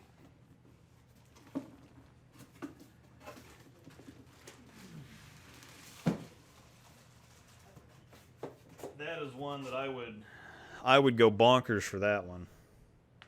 What urethane ball would you recommend, pitch black or pitch purple? I actually like the pitch black quite a bit better than the purple. Well, not quite a bit. It's just pitch black is more urethane. When I want a urethane type look, I think pitch black, not really pitch purple. What's the strongest ball Storm has out? The strongest Storm ball would probably be the Gravity Evolve. I'd almost give it to the Physics, though. UFOs, yeah, UFO is the strongest from both, but if you're just Storm specific, I'm telling you, this kid needs to be a ball rep guy as an encyclopedia. James, you're talking about James, right?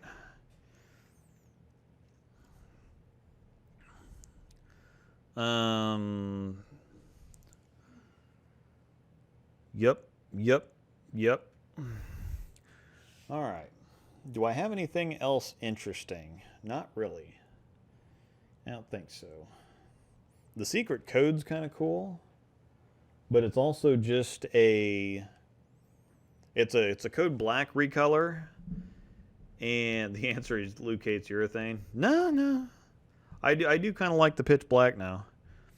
The secret code is just a code black recolor, and it smells terrible, so don't want to open that box.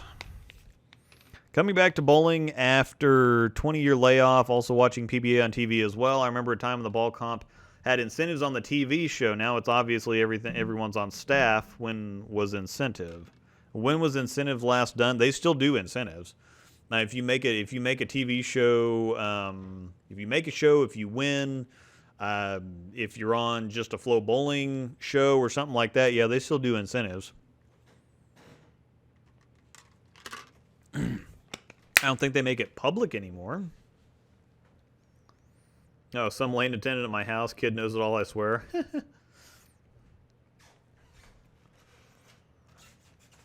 What's the worst scented Storm Ball? The secret code might actually take the cake. It's Maple Madness. It's really cloying. Do you have a pitch black for lefty? Can you shape it with the lower rev rate? I can definitely shape it. I don't have one yet because I don't really need it. I hope I don't ever need it, because that would mean that I'm bowling on tough conditions left-handed, and I don't anticipate doing that. I don't want to do that. That sounds like the worst idea I've ever heard. So let's see.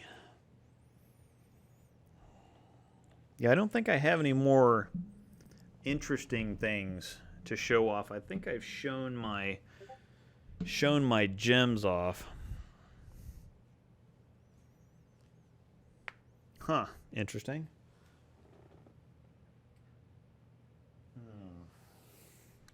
Nope, I don't think I've got anything else interesting down there. Intense fire smells funky too. Well, you might have gotten a... I actually got my last intense fire smelled like a Sonic. Every once in a while, if they run out of scents or whatever, they'll mix and match the scents. Which is pretty interesting, because I would love to have one of the Cherry Phase 2s. They had a batch of Cherry Phase 2s back when. And the only phase 2s I've had have been the regular red velvet cake. But my last intense fire smelled like a Sonic, which is gingerbread cookie or something like that.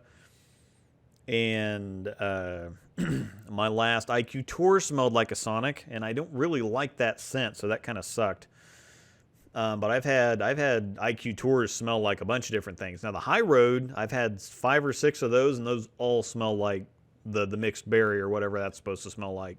But I've had several different scented IQ tours. I've had a couple of them that I could tell were not the cinnamon apple it's supposed to be, that they were just straight cinnamon. But that's pretty cool. What's the key to making it as a competitive player? That's really interesting. Because it's a lot tougher than most people think it is. Most people think if you can average 235, 240 on a house shot, that's a good start. It's not even really a good start, to be honest. You have to get out and bowl a lot of tournaments, and a very good tournament bowler friend of mine said that you have to bowl tournaments until it feels like bowling league. And what he meant by that is that for just the regular people, or not the regular people, just for people regularly bowling league, you want league to feel like practice, because there's all kinds of people that'll bowl in practice, and they'll, oh yeah, this is easy, I can do this, and they get into league and they tighten up and they can't perform, and they're like, oh yeah, I shot really good scores in practice the other day, and then things will suck at league, and they'll just be that'll frustrate them. But you have to get to the point where you're shooting big sets in league all the time, because it's just league. We have to get to the point where when you go bowl state tournaments, or even the bigger tournaments like Greater Ozarks, Greater Tulsa, Greater Kansas City, things like that, you want to get to the point where you go and bowl those, and those feel just like showing up for league. You're not worried about them. You're not super excited. You're not, you just... or it's not necessarily that you're not excited to be there, because they're all fun, but you want to be able to just get out there and execute. And if you match up well and you score big, cool. If not, you don't get terribly excited, or if you are upset, or if you have a couple bad frames, you don't fall apart or something like that. So you have to be a really, really experienced and very comfortable tournament bowler to begin with. You also then have to be okay with the idea of bowling with really great bowlers, famous bowlers, people that are on TV. You can't get too starstruck. You can't, pay too much attention to watching everybody else bowl. You've got to just do your own thing and bowl. And I can tell you from bowling the U.S. Open PTQ, I was pretty nervous through practice and through probably the first game, even though I did all right. I was just getting up there trying to make the shot. I wasn't paying attention to too much of anything else. But 3 or 4 games into it, it's like, well, this is just bowling. It's just bowling. And so, and even despite who I was bowling with, I got comfortable, and I thought, well, I've bowled a lot of tournaments, and so and I didn't also really feel like I had too much invested in it, because if I make the cut, I'm in the U.S. Open, and then you just deal with that when you get to it. But if I don't make the cut, I get half my money back, and then I get to watch the U.S. Open. So it was going to be cool. However, whatever ended up happening, if I missed the cut, I wasn't going to be terribly disappointed. Now, I was disappointed because of how I missed the cut. I missed the cut by 75 pins, I think, and I missed 11 single pins in 8 games. So that stung a little bit.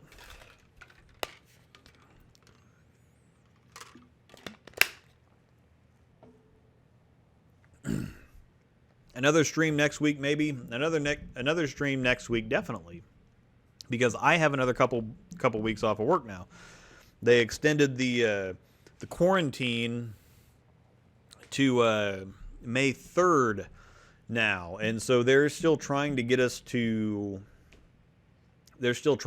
out there before the deadline. But I work for the state government, so that's not going to happen. So I get another couple weeks off of work for the time being. Unless something changes, I don't think it's going to change. And after all the fiasco of them trying to get us back to work these last couple weeks and just getting told no, in no uncertain terms, no matter what kind of precautions or whatever they took. And just know you're not working. We're on shutdown until May 3rd, and that's just how that's going to be. So even the boss now is starting to say, well, we're still trying to work on stuff, but probably won't be before the deadline. Well, it definitely won't be before the deadline, so I'll have another stream next week. And I might just do streams every week now, even when I go back to work and things kind of start going back to normal. I'm not going to have... I don't really have any other videos to make. I mean, I've got some videos that I could make, but again, YouTube revenue's down, and so making videos isn't going to have the same impact that it did make. So I probably could make stuff just for the sake of making stuff, but that's not really my thing. So I would just say definitely you can plan on another stream next week. Same bat time, same bat channel. Maybe I'll have something to talk about. There was one other thing that I wanted to talk about. I am going to try to get my other channel off the ground.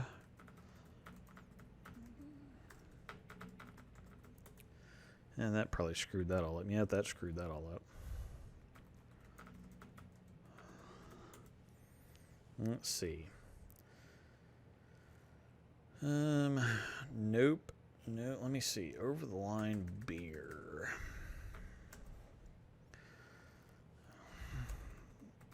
I don't even know how to find my own channel because it's not even popular enough for anybody to search it and find it.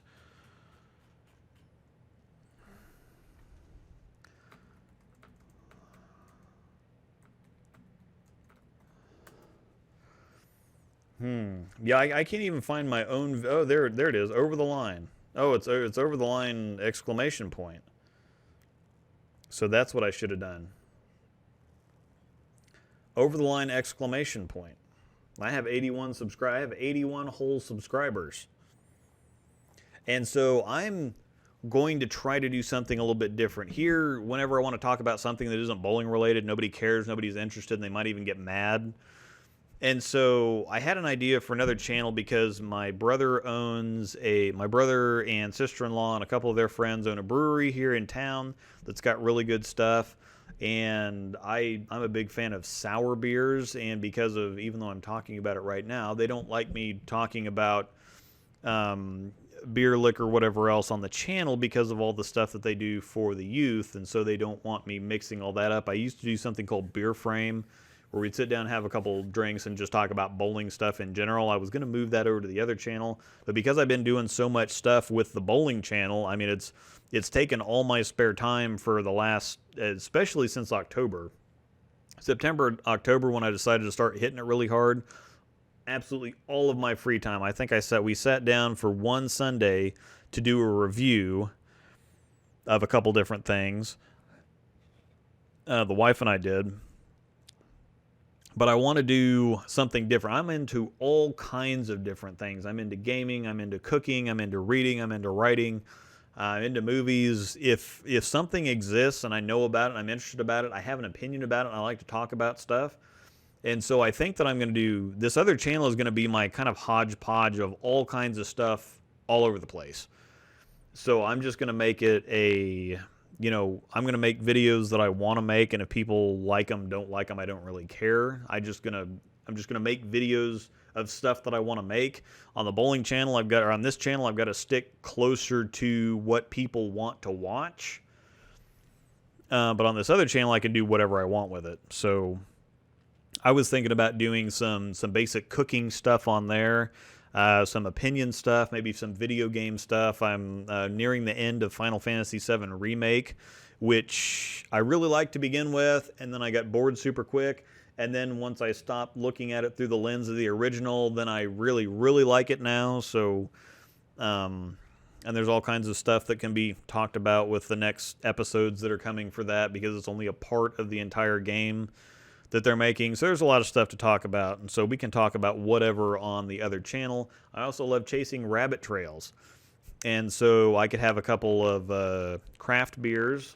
I do have one of my brothers. I did just go down a couple days ago and get a growler, so I've got one of their black IPAs, the Oars and Axes from Norseman Brewing Company, or Axes and Oars Norseman Brewing Company. It's a black IPA that's fantastic. Might talk about that a little bit on the other channel, but all right, back to questions and actual bowling stuff. What's the key? Okay, I already answered that. Have the pros already started getting rid of balance holes, and do you think that will affect them? The pros will not get rid of balance holes until they ban them. If they can use them, they will use them up to that point, and then they'll just get rid of all of them, because pros drill several different balls a week, and so drilling a ball, they're not concerned. Even a week before the ban goes into effect, or the rule change goes into effect, they'll still be drilling stuff probably right even up to that day, if we get back to bowling before then. But yes. Oh, Bork. Tut, tut, tut, tut, tut, tut. I gotta go back. All right, there we go. Watching PBA on TV, was there a ball you wanted after the pro used it on TV? No, not really. Because different conditions, different bowler, different layout, different lane surface, and so just because a pro gets a certain reaction out of a ball on TV, or even just because I get a certain reaction out of a ball on a video, doesn't mean that you're going to get the same reaction. And generally, if I see it on TV, I've already thrown it anyway, because I throw everything that comes out. So that would be a question for somebody that doesn't drill everything. I drill everything unless it's low-end stuff. I didn't drill the last couple Pearl Hustles, and I haven't drilled any of the Tropical Surges. But that's not stuff that they're going to use on TV anyway. So, do you ever use your Hectic anymore? No, it's got an interchangeable thumb in it, and I've kind of gone away from those. And my span has changed just a little bit since I was using that. Plus, I don't ever throw anything weaker than an idle pearl anymore. And the one time I ever do, it's my High Road T, and that's for when they're just super crazy, burnt, dry, nasty. So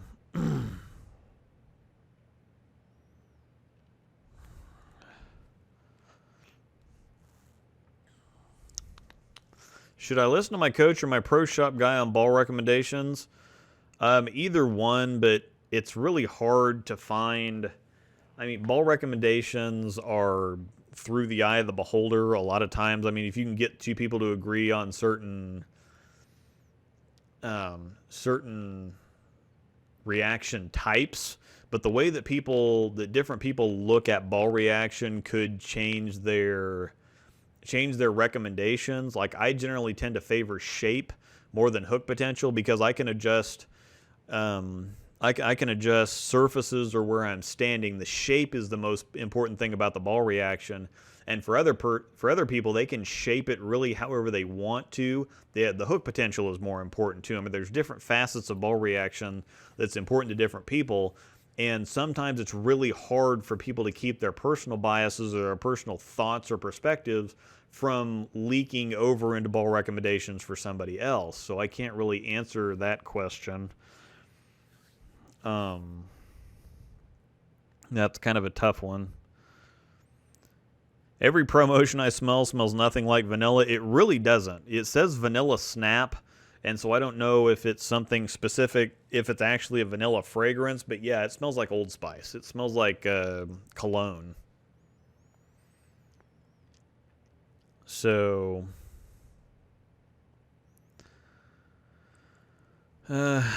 been wanting to be coached for a while. I was averaging around 230, but like Luke's saying, that means nothing on a house shot. Yeah, I mean, I average almost 240 on a house shot, and that really means nothing. I need probably another good couple. I need a better physical game, number one, but I need more experience and to be able to play more of the lane, because there's guys that I could keep up with on a house shot, but when I start bowling with them on tougher stuff, they have so many more tricks, and there's so much more used to what to do in certain situations or on certain types of transition, or they have more familiarity with a certain house. I mean, there was a house that I went to There's a couple houses in Kansas City, one specifically where I was trying to throw. It seemed like the lanes were kind of wet, and I was trying to throw. Trying to remember how this went, because they were. Well, I think the pattern was supposed to be wet, but it didn't end up. But the lanes were higher friction to begin with, and so once I got there, I was halfway to making a good ball decision.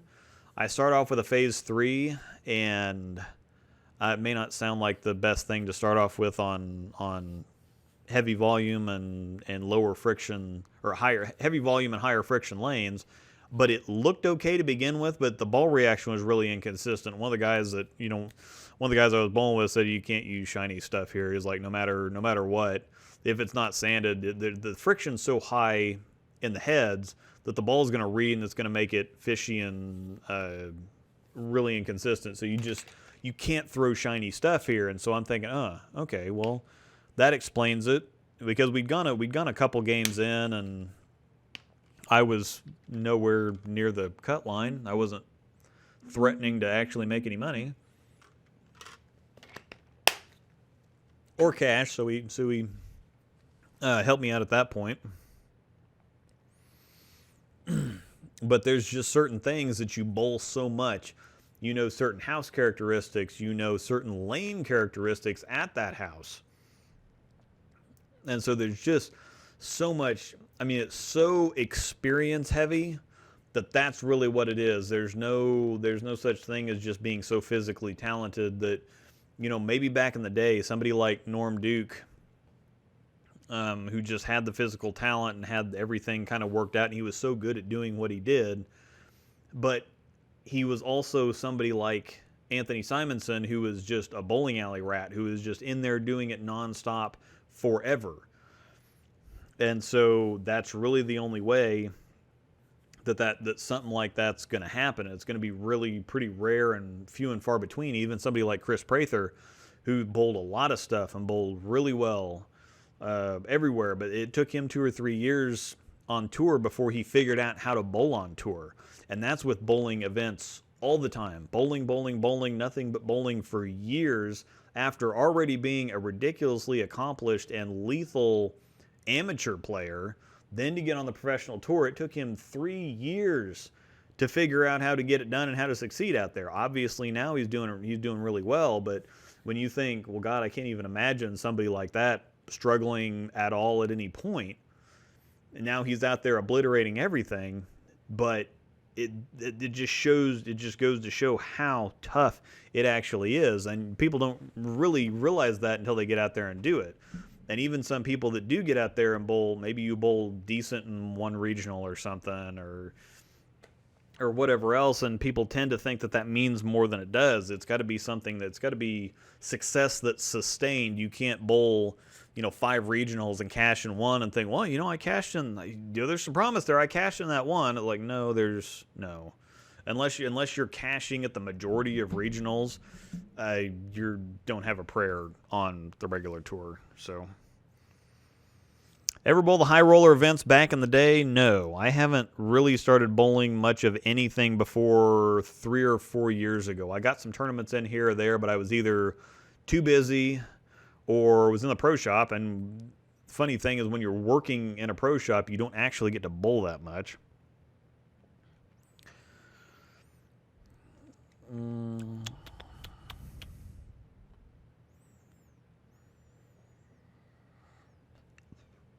I love the lighting and camera used. What's the setup? My buddy Anthony Moore would have the lighting bugs him because the light is from the top down. I actually have professional camera lighting, but it's in the fixtures on the ceiling, so that's why you see the shadows and stuff behind the TV. He is good about stuff like that, and so the shadows really bug him. But these are actually professional grade lights. They're just in the wrong spot. The camera is a Sony FDR AX53. So the camera is absolutely amazing, and this is even streaming on 720p, so this isn't even full HD resolution, which I think the computer and my internet would be able to handle it, but I just don't know that you'd want to see this in more HD. So yeah, I'm probably not going to push that. Oh, yes. Angel shared my other channel in the chat there. This is the other channel over the line. I'm going to try to do something with that. I've been talking on Facebook about some different like little recipes for stuff that's like, especially for now when there are a lot of people at home, and even if you're not off of work like I am, you might be working from home. And if you're not working from home, if you're still out, if you're, oh, what's the word? Starts with an E. Essential. If you're one of those essential people that aren't getting paid any extra and are out there in the thick of it, putting yourself in danger and all that jazz, you may be looking for something quick to eat. I have some really tasty things that I like to make just for basic stuff. You wouldn't think that there'd be much that goes into making a grilled cheese, but I can show you how to make the best grilled cheese you've ever eaten, period. I also have... My dad used to make noodles and V8 juice when I was a kid, and you also wouldn't believe how ridiculously good taking a can of Rotel and pureeing that and putting that in with some angel hair pasta, how good that is with a little Parmesan cheese on top. Also, if you've never had peanut butter and jelly French toast before, we're going there too. And you can't just use peanut butter and jelly. You've got to have blackberry jelly with dark chocolate whipped peanut butter, and then you make the peanut butter and jelly sandwich, and then you dip that in the egg mixture and then fry it up like French toast. Then you can put whatever else you want to on it. But generally that and a glass of milk will put you out for a nap for a couple hours, which is fantastic. So just some little fun stuff like that. And then generally just being a little bit freer to talk about different things than I can on this channel. Me too on the writing. Fiction. Yes, I do fantasy fiction, actually. I'm big into stuff like Robert Jordan's...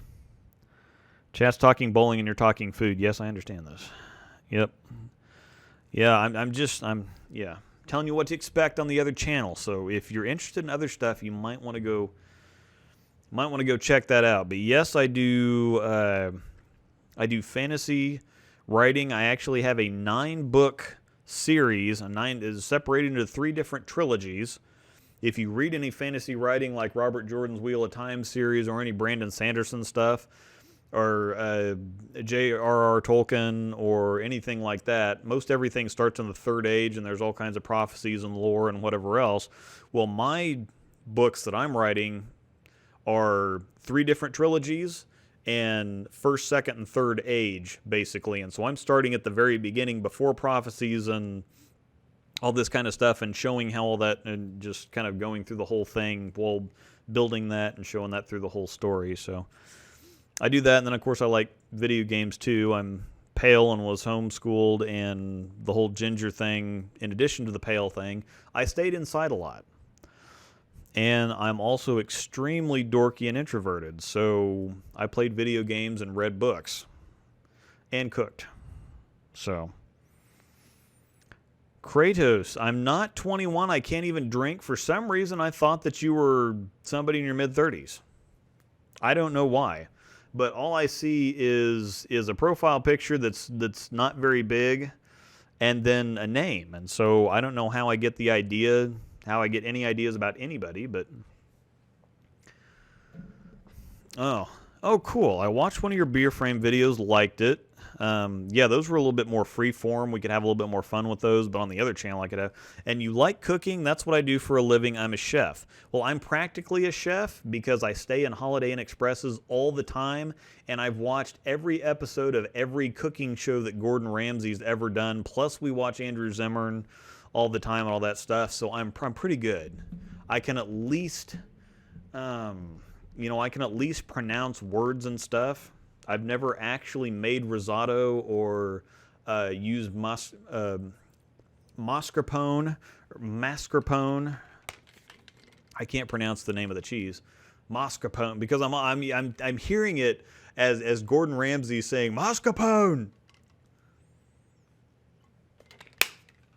I'm not terribly sure I know even how you're supposed to pronounce that.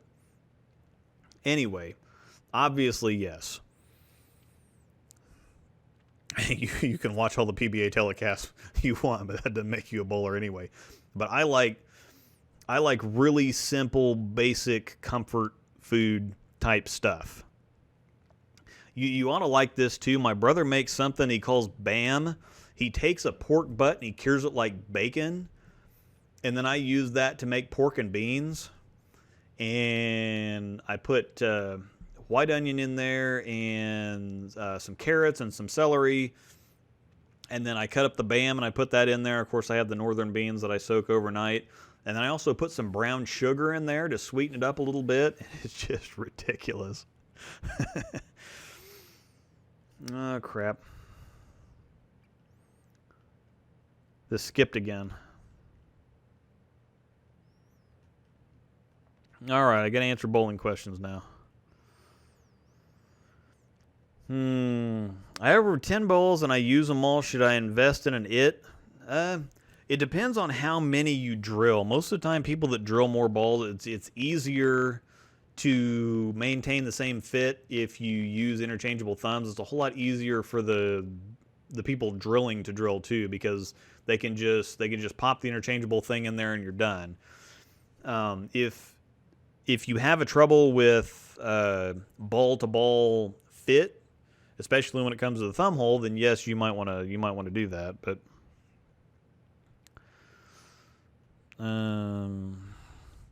how do the pros remove the blue oil streaks on their balls? They don't. They're just there. That blue dye and the oil stains everything. So yeah, it gets on the ball, and it's just going to be on the ball. So yeah, it's just a cosmetic thing. So they also have all their balls scribed too. That's the easiest way to, when a ball rep takes a ball and then they put it on the table for the, it might touch a whole bunch of several different hands and whatever else. Scribing the layout on the ball is the easiest way to ensure that nothing gets smudged or wiped off or whatever in the whole process of doing what they're doing. So they have the ball scratched, and then it gets blue oil all over it if they ball on TV shows. So.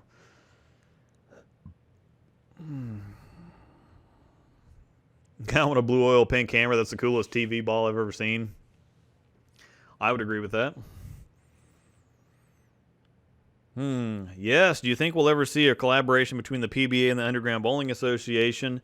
No, but like James said, they do a lot of UBA events on Flow Bowling, which is pretty cool, and James has been on there a couple times.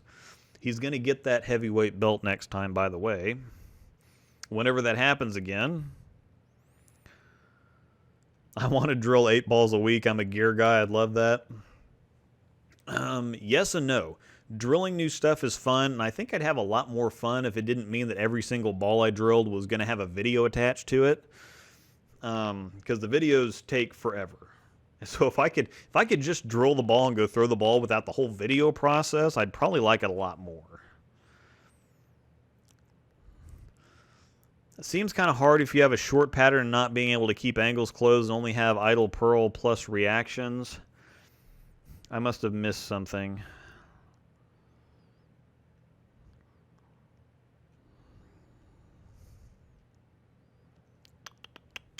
I think that was talking about the 5 balls that I'd select to go to junior gold or something. I would have a pitch black.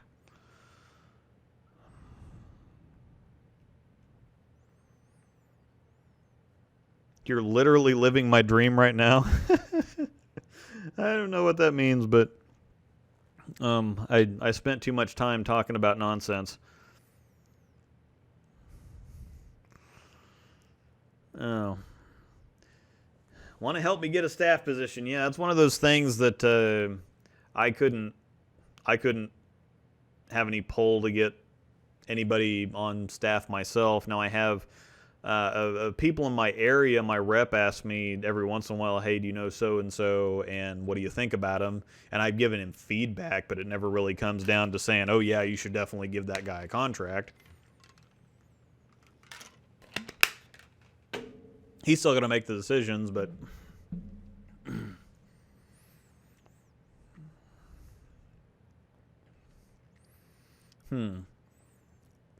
Do you think there could be potential in doing a live TV gig for something like this, kind of like the Elite series? Probably. Probably. Okay. Here's something I'd like to know, see if Luke would happen to know. Do you know why Tom Doherty left Storm? Was he let go? Why he was making shows when he was signed with them? A lot of that stuff has to do with the contracts other companies offer. Um, and it's just like being on a staff contract with any of the major manufacturers is kind of like being on a certain team for any of the other major sports. They all have a contract length, and when they get to the end of that contract, if they talk to other companies and see, hey, I'm getting this for, they might talk to somebody else and say, hey, I'm getting this from so and so right now. What would you offer me? Or maybe the companies approach them and say, hey, and we know that you're coming up to the end of your contract. We would like to offer you this. What do you think about that? And so that's really what it comes down to. It's not nearly as dramatic and whatever else is people try to act like it is. Most of the time it comes down to dollars and cents. And if you're bowling for Storm and Hammer offers you more money, especially with bowling when it's hard for a lot of the guys to make a living out there, every little bit helps. And so if they're offering you some extra money a month, or maybe they offer to cover your hotel expenses, or maybe they offer whatever else, then sometimes you got to do what you got to do. And I think that that's probably just what it came down to. But I think that in that particular situation, which is what you were talking about, yeah, he was making shows, and then he said something about this, you shouldn't have let go of me, or something like that. I don't know whether it was at what point that was at, but it might have been something to where he said, obviously if you're under contract with a company, and then most people would like to stay wherever they're at, I would imagine. And so if another company offered him something more and he took that and said, hey, Hammer offered me this much, would you guys match that, or would you counter that, or whatever else? And if they say, no, you can go ahead and go, well, that might leave a sour taste in some people's mouths and say, okay, well, I guess you didn't really think I was worth that much to you. But that happens with, some team is going to sign some player, and they're going to be more valuable to one team than they are to another. And so that's kind of what it boils down to. One team is going to win the contract wars, basically.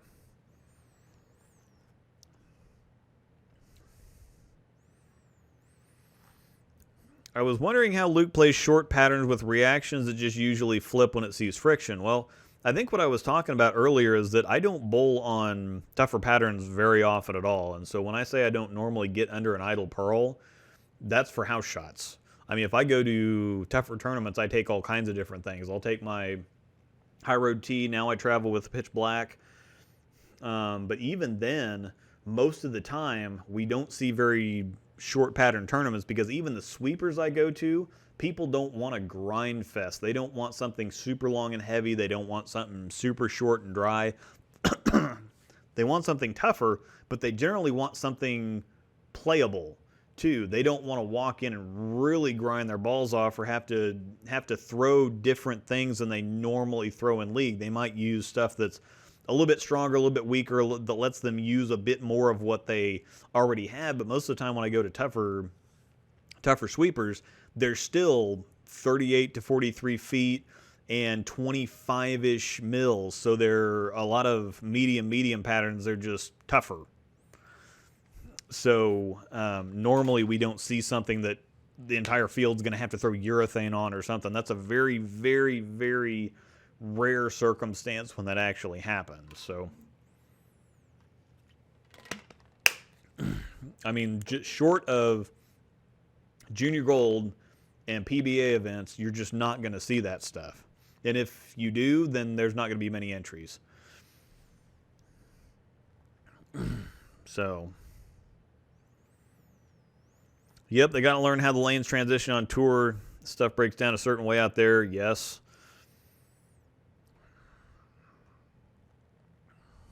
But what's the point if you're not throwing the best stuff on the market, aka Storm Roto? Well, that's really interesting because there's two ways to look at that. You always want to use the best equipment for your game, but if a certain company offers you so much money to throw their equipment that it either makes up for or exceeds the money you'd be making by doing better in the tournaments, that's kind of what you have to weigh back and forth. I'm sure that there's a better company for Chris Barnes to be with, for example, than 900 Global. You know, especially because it's only one company, and they've got to realize part of that has to be in the contract, that especially with 900 Global and with Motive, those guys just have the one company's worth of bowling balls. Now, some guys don't want to be on with, or some people don't want to be on with a company like Brunswick, because then they have 7 brands worth of balls to keep track of. That can be a little bit too much. On one end, it can be a little bit more helpful to not have to know the ins and outs in so many different bowling balls. But at the same time, if your company is lacking, if you're with one company and they're lacking a reaction or two right now, and most companies have a certain style of reaction, or they have certain reaction characteristics that go through the whole line, sometimes they might feel a little bit more limited. So somebody like EJ Tackett probably gets a sweeter deal as opposed to somebody who has a lot more equipment to work with, and that's something that probably gets worked into the deal. Because, you know, Motive's just one company, or to go back to Chris Barnes, 900 Global is just one company. He's probably got a lot better contract with them than he would have with another company, just because they're a smaller company and they're also more limited equipment-wise. But he's good enough for them from a sales standpoint that they kind of scratch each other's back. He's going to get them a lot more in sales than they're paying him from the contract. At the same time, he's probably getting more out of the contract than he would be with maybe a company he'd rather be on with that has a larger catalog. So, and he might love the stuff and he might want to be on with them. I have no idea how that stuff all works, but that stuff all kind of factors into the contracts. So, I think that there are a lot of players out there right now that are not on with the company that they really want to be on with, but it's the best situation for them as a total package right now. And Aaron already answered that in like a paragraph, and I just spent 5 minutes, so it's okay then.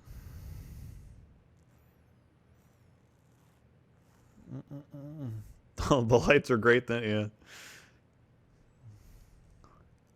I think my first shot on a lane after this lockdown will probably go in the gutter. I don't really care. I'm still not missing bowling a lot, missing it to the point where I'm thinking about it and I'm like, I really want to get out there. Now, we did just have, I said last week that if we get close to the Greater Ozarks Open in Springfield here in about a month, that it'd probably start to hurt a little bit once we got closer to then. They did just postpone the tournament, and so our dates that we had are going to have to get rescheduled, which were in the middle of May. I'm not sure if they're going to get rescheduled. If they don't get rescheduled and the guys just decide to skip bowling this year, I might try to find somebody else to bowl with to at least go. Or the wife and I will probably just pick a weekend to go down to Branson, and I'll go see if I can sub with somebody. And if I can't, no big whoop. And if I do, cool. But but that's still not. It's still not until the middle of May, and so even though I know it's being postponed, or I'm not actually bowling those dates, I'm not going to notice until it gets to the weekend that we were supposed to be going to Branson and supposed to be going to the tournament. It might hit then, but that's another month away. So.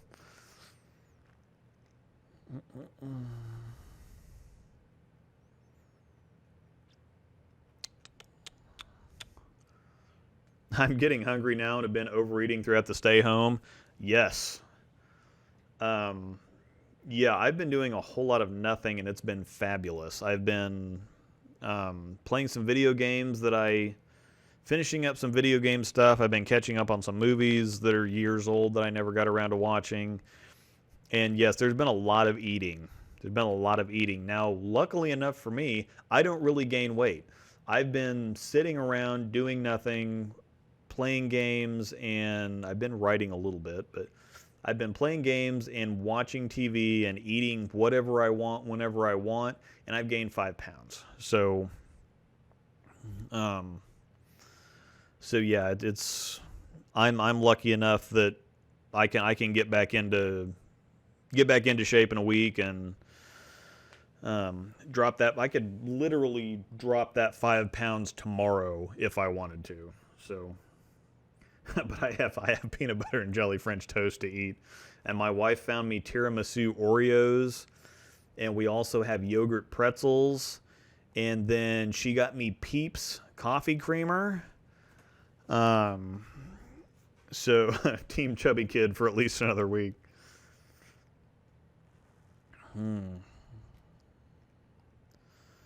Oh, Bork. Skipped again.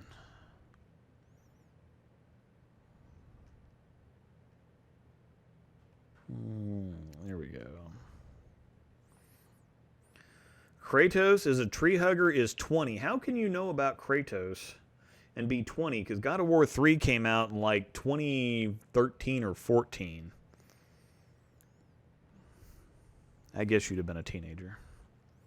Peanut butter and bacon on toast. There'd have to be something else. Just the peanut butter and the bacon, I'm not sure works. Now, what I like to do, Asiago bread is like the best thing ever. So, eggs over easy on Asiago bread toast with butter is amazing. And then you got to oven cook bacon, because if you pan fry it, it doesn't get done as thoroughly as it does in the oven. So if you've never had oven cooked bacon, you're doing it wrong. But once you get the bacon out of the oven, then you take some of the bacon drippings and you put that in the pan that you cook the eggs in. So you cook the eggs in the bacon grease, and then you use Asiago bread toast with real butter, not that margarine crap. So yeah, I love Gordon Ramsay. He's hilarious. Oh yeah. Mascarpone. Mascarpone! Frank the Beans! I perfected scrambled eggs thanks to him. Oh wow. Man, you're Kingpin, you must be younger because you're talking to a bunch of people that are older than you. I have a feeling that's something about Mary Easy.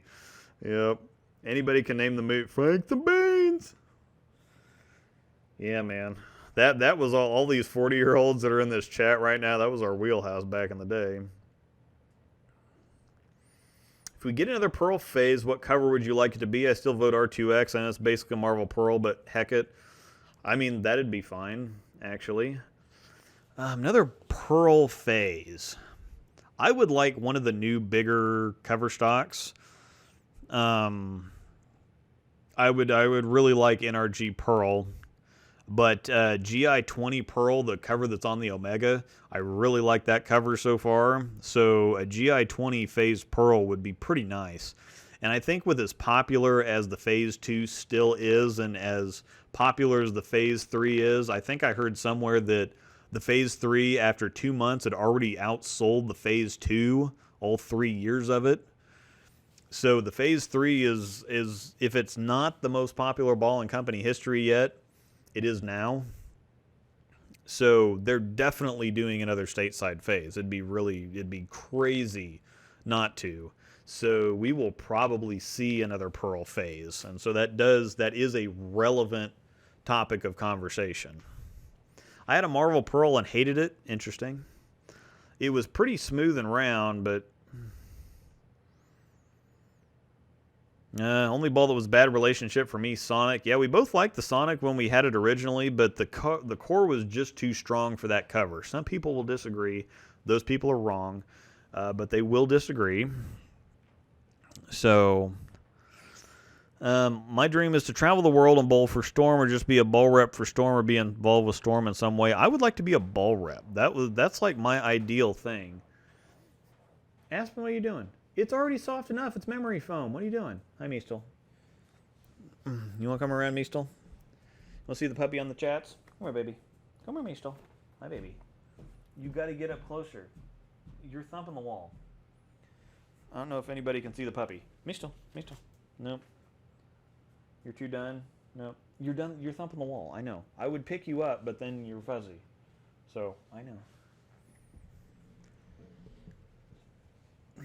I would like to be a ball rep. That's more in my wheelhouse. That's something I think that I could work into, and it's really interesting in the bowling world that oh yeah, she did show up. Yep, missiles showed up on the TVs. So that's one of those things that in the bowling world, if you say that you'd like to do something, eventually somebody just thinks, oh, so you think that you can do that? Well, no, I don't think I can do it right now. I think I would be good at it once I learned how to do it. It's like saying that I would like to be a physician or a surgeon or something. Oh, you think you can do that? Well, obviously not before schooling, dumbass. No, I think that that's how my brain works, and I could be a good ball rep, I think. No, I couldn't do it right now. But I think that once I learned how to do it, I could be good at it. So yes, if you work at it, you're probably not capable of doing it right now. But if it's something that you really want to do and you work at it hard, sure, go for it.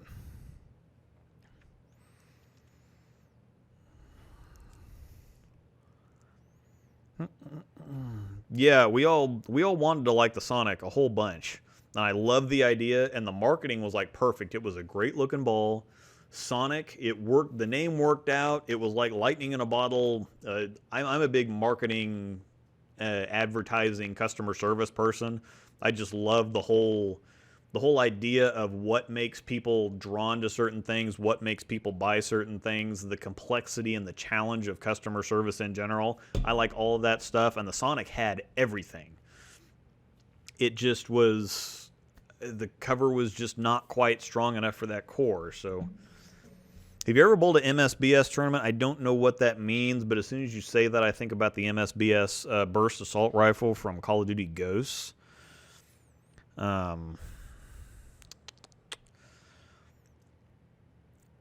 Yeah, I hope the Sonic was going to be a stronger IQ Tour Pearl. It wasn't.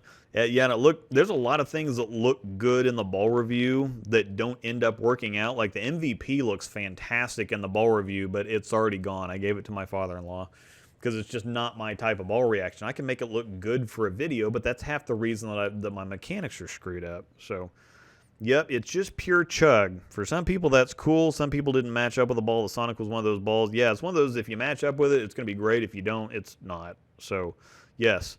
Chug, chug, chug-a-chug. All right, I've got to scroll back up. Okay. Luke doesn't like the Emerald. Correct? Correct. It does everything it's going to do at 30 feet. It either goes through the nose, or it's a flat 10, or a 2-8 10, or something. I don't understand how a ball that simple can be that inconsistent. It does not make any sense. It's one of the most inconsistent balls I've ever thrown, and it doesn't make any sense, but I've drilled 2 of them now with a couple of wildly different layouts, might I add, and it just doesn't work. So I might try another iteration, some kind of a different cover on it, because I like the IQ Tour Solid now. I know how to drill those. Some of their IQ, I did love the IQ Tour Nano. I had 2 or 3 of those because I had 1 right-handed and 2 left-handed, I believe. So I did really like the Tour Nano. It's just the Tour Pearl, the Emerald, whatever, for some reason, just does not. It's one of the worst balls I've ever thrown. So, I just got on the chat, was late, wondering what Luke's opinion. Will the virus change bowling for good? How will we sit together in the bowling center? How many bowlers will be allowed on a pair of lanes? For the rest of the year, it could be really interesting because they're talking about having just one team per pair, and they're even going to do that at nationals. One team per pair, and they're limited squads, and then there's a lot of pro shops that are going to close. There's a lot of bowling centers they're going to close because they're not going to, either they're probably going to get foreclosed on, or they're already running on thin margins to begin with. Despite what you think, bowling centers just don't charge enough money because bowlers are cheap, number one. So they've got to charge a price that'll get people through the door, but that price doesn't really keep the doors open, so to speak. And so all the centers that were struggling to begin with are going to close. There's a lot of pro shops that are going to close. And after this thing's over, there's a lot of people that were laid off, they're out of work, and the stimulus package isn't going to help for more than a couple weeks maybe. And so then by the time this whole thing lifts, centers are going to open back up, but there's still going to be social distancing rules. There's going to be a lot of people that aren't going to have the disposable income to get back into bowling. So I think it's going to change quite a bit, at least until the end of the year. Once we get into 2021, things might start to get back to normal. But the problem is that people already aren't doing any social distancing. It's kind of funny that our city, or our state actually, is on statewide shutdown and stay-at-home orders and whatever else. I've gone out a couple times, and it really doesn't seem like anything's different. Like, it seems a little quieter than normal, and some places are closed that wouldn't otherwise be closed, but it doesn't seem that everybody's still going out and doing things like it's just life as usual. But as soon as they end all the restrictions and people can start going out again, well, there's going to be a spike in virus numbers. So, and I'm not going to get into the politics of that because that's just a mess, and there's all kinds of stuff either side of it. But there's going to be a spike in the numbers because people are going to get out around each other again, and because people are filthy pigs, they're going to spread the virus, and it's going to get a little bit worse before it gets better. And then sometime in 2021, I think things are going to get back to what we would call normal. But I'm not even sure that like regular leagues are going to start on time, and people are wanting to, start doing stuff, and Junior Gold's already been canceled, and that doesn't start until July. So I'm a cultured young man. Yes, if you like God of War games, you're definitely cultured. Cook the bread in the bacon grease? No, I like crispy. I like my bread crispy, or crispy, crunchy, whatever you want to call it. I like the crunchier texture for the bread. That's not a terrible idea, but I don't want soppy bread. Dude, I'm 32. I thought more people in here were younger. No, actually. Kratos, as it turns out, is not 35 like I thought he was. He's, in fact, 20. But 32, yeah. No, I think most people in here, I think James is late 20s. My wife is actually a little bit older than I am. You're the youngest person in the chat, probably. So I guess I'm not the old guy in the room. No, so actually you're talking to a bunch of people that know all about something about Mary. That know all about Mary, not just something about Mary. Yes, is anyone in the chat outside the U.S.? Interesting. I haven't seen everyone have a Phase 3 like I see everyone carrying the 2 around. No, I heard the Phase 3's already outsold the Phase 2, which is weird. But I've seen a lot of Phase 3s. Yeah, I've seen them all over the place. So, crap, I'm going to scroll back up again. There we go.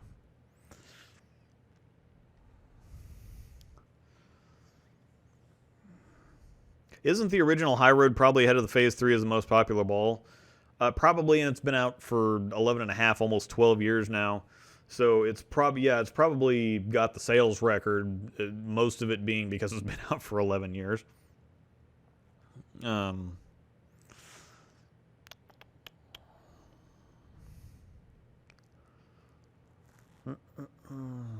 you think either of the alleys in Topeka are in jeopardy? No. I really don't think so. They do They do a really good job in Topeka. It depends on how much longer.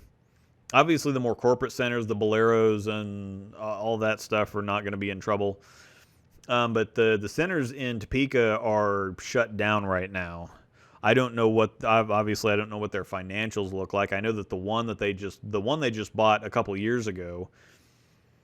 I think Westridge is doing just fine. Gage Center was kind of it kind of fallen into some disrepair and with the previous owner, and people aren't quite getting back in there full force yet.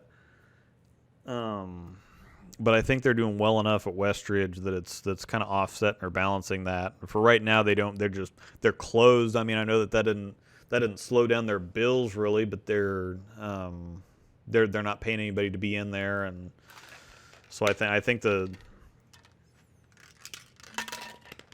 don't have any income coming in obviously, but they're I don't know. I can speculate, but I think they'll be just fine. I don't think there's any worry there unless this thing goes on for another several months, and then at that point everybody's going to be in trouble. So, you like toast? I love toast, but it has to be Asiago bread. I really like Asiago bread. Gazzetti's from Australia. Lance. I knew Lance was in his 50s. Oh no, Joe Zapansky, hailing from Colorado. He's 57. And it's Sunday in Australia. Interesting. All right, I'm officially caught up with the chat again. I might go on ahead and sign off because it is 9:20. I've been rambling about nonsense for almost 2.5 hours here. I don't think there's anything left to. I've already showed all the gems and all the fun stuff off. And if you missed it, you can go back either this week or last week. I showed a bunch of gems last week. Super excited about the phase tour. I'll show both of those off next week because I think the phase tour comes in Monday or Tuesday. My second one. Yeah, Asiago bread is amazing. So, yes. I'm going to post this again. I need to get my personalized channel thing. You can't just find it for the... There's my other channel, Over the Line. I'm probably going to be doing some videos on that this week. I'm just making some little foodie videos, and I might have a live stream about something, and I might do a beer review of my brother's stuff, or I might ramble about some nonsense. We might do a beer frame. We might do all kinds of stuff. So, will you do a video on the phase tour? Probably not, at least for a couple years anyway. Because if my wife has her say and she forces me to drill it left-handed, I'm not going to put holes in it until I'm throwing the ball really good because I just don't want to waste it. So, and yeah, the overseas stuff, they don't really like me doing, and there's a lot of people that don't like me doing it anyway because if they see a ball and they really like it and they can't just walk into a pro shop and buy it, they get miffed, and then the company gets hate mail, and then I get told about the hate mail, and I'm just not about that life. So, yeah. I think I am going to... What's Arglebargling? Well, it's great because I was going to put Q&A, but I didn't have any funny anything to go with it. So Quarantine and Arglebargling is Q&A. Arglebargle, actually, I was looking for odd or funny words that started with A so that I could do Quarantine Q&A just in words. So there is a play on words, so I actually do think about this stuff. I think Arglebargling is just, it's nonsensical rambling. Yeah, Arglebargle is meaningless nonsense. If you ask a politician and she responds in a confusing, absurd way, you can say her answer is nothing but Arglebargle. So yeah. So that would be the perfect description for this live stream because it was a bunch of meaningless nonsense. Oh, Lance, thank you for the donation. Appreciate it. Lance just sent me $20. Apparently my rambling is not in vain, and it's entertaining to somebody. So, yeah. So, thanks a bunch, Lance. I appreciate that. It helps out a bunch. Cream cheese and Asiago. I don't know about the cream cheese, but Asiago toast is spot on. That means good. That's not a symbol for anything else. That people say it's a symbol for something different. So anyway, what on earth? Anyhow, all right. Well, thanks a bunch, everybody. And I will probably have some stuff on my other channel. So I'm going to copy and I'm going to paste that again. And you're just going to have to go, if you're watching this back after the fact, just go on ahead and find it, or type in over the line ! And try to find the channel. It's kind of got a slate gray looking. I'll post it on Facebook too, but I'll probably be doing some stuff on that other channel and try to get that off the ground in the next week or so, and just do some interesting different stuff on there. So if you're into food, or good food, and especially the guy in here that was a chef, if he sees what I'm doing wrong and can tell me, then I can make some interesting videos. Or just all kinds of other interesting stuff. So thanks everybody for watching, and we'll see you next week. Same bat time, same bat channel. Without the bats, though.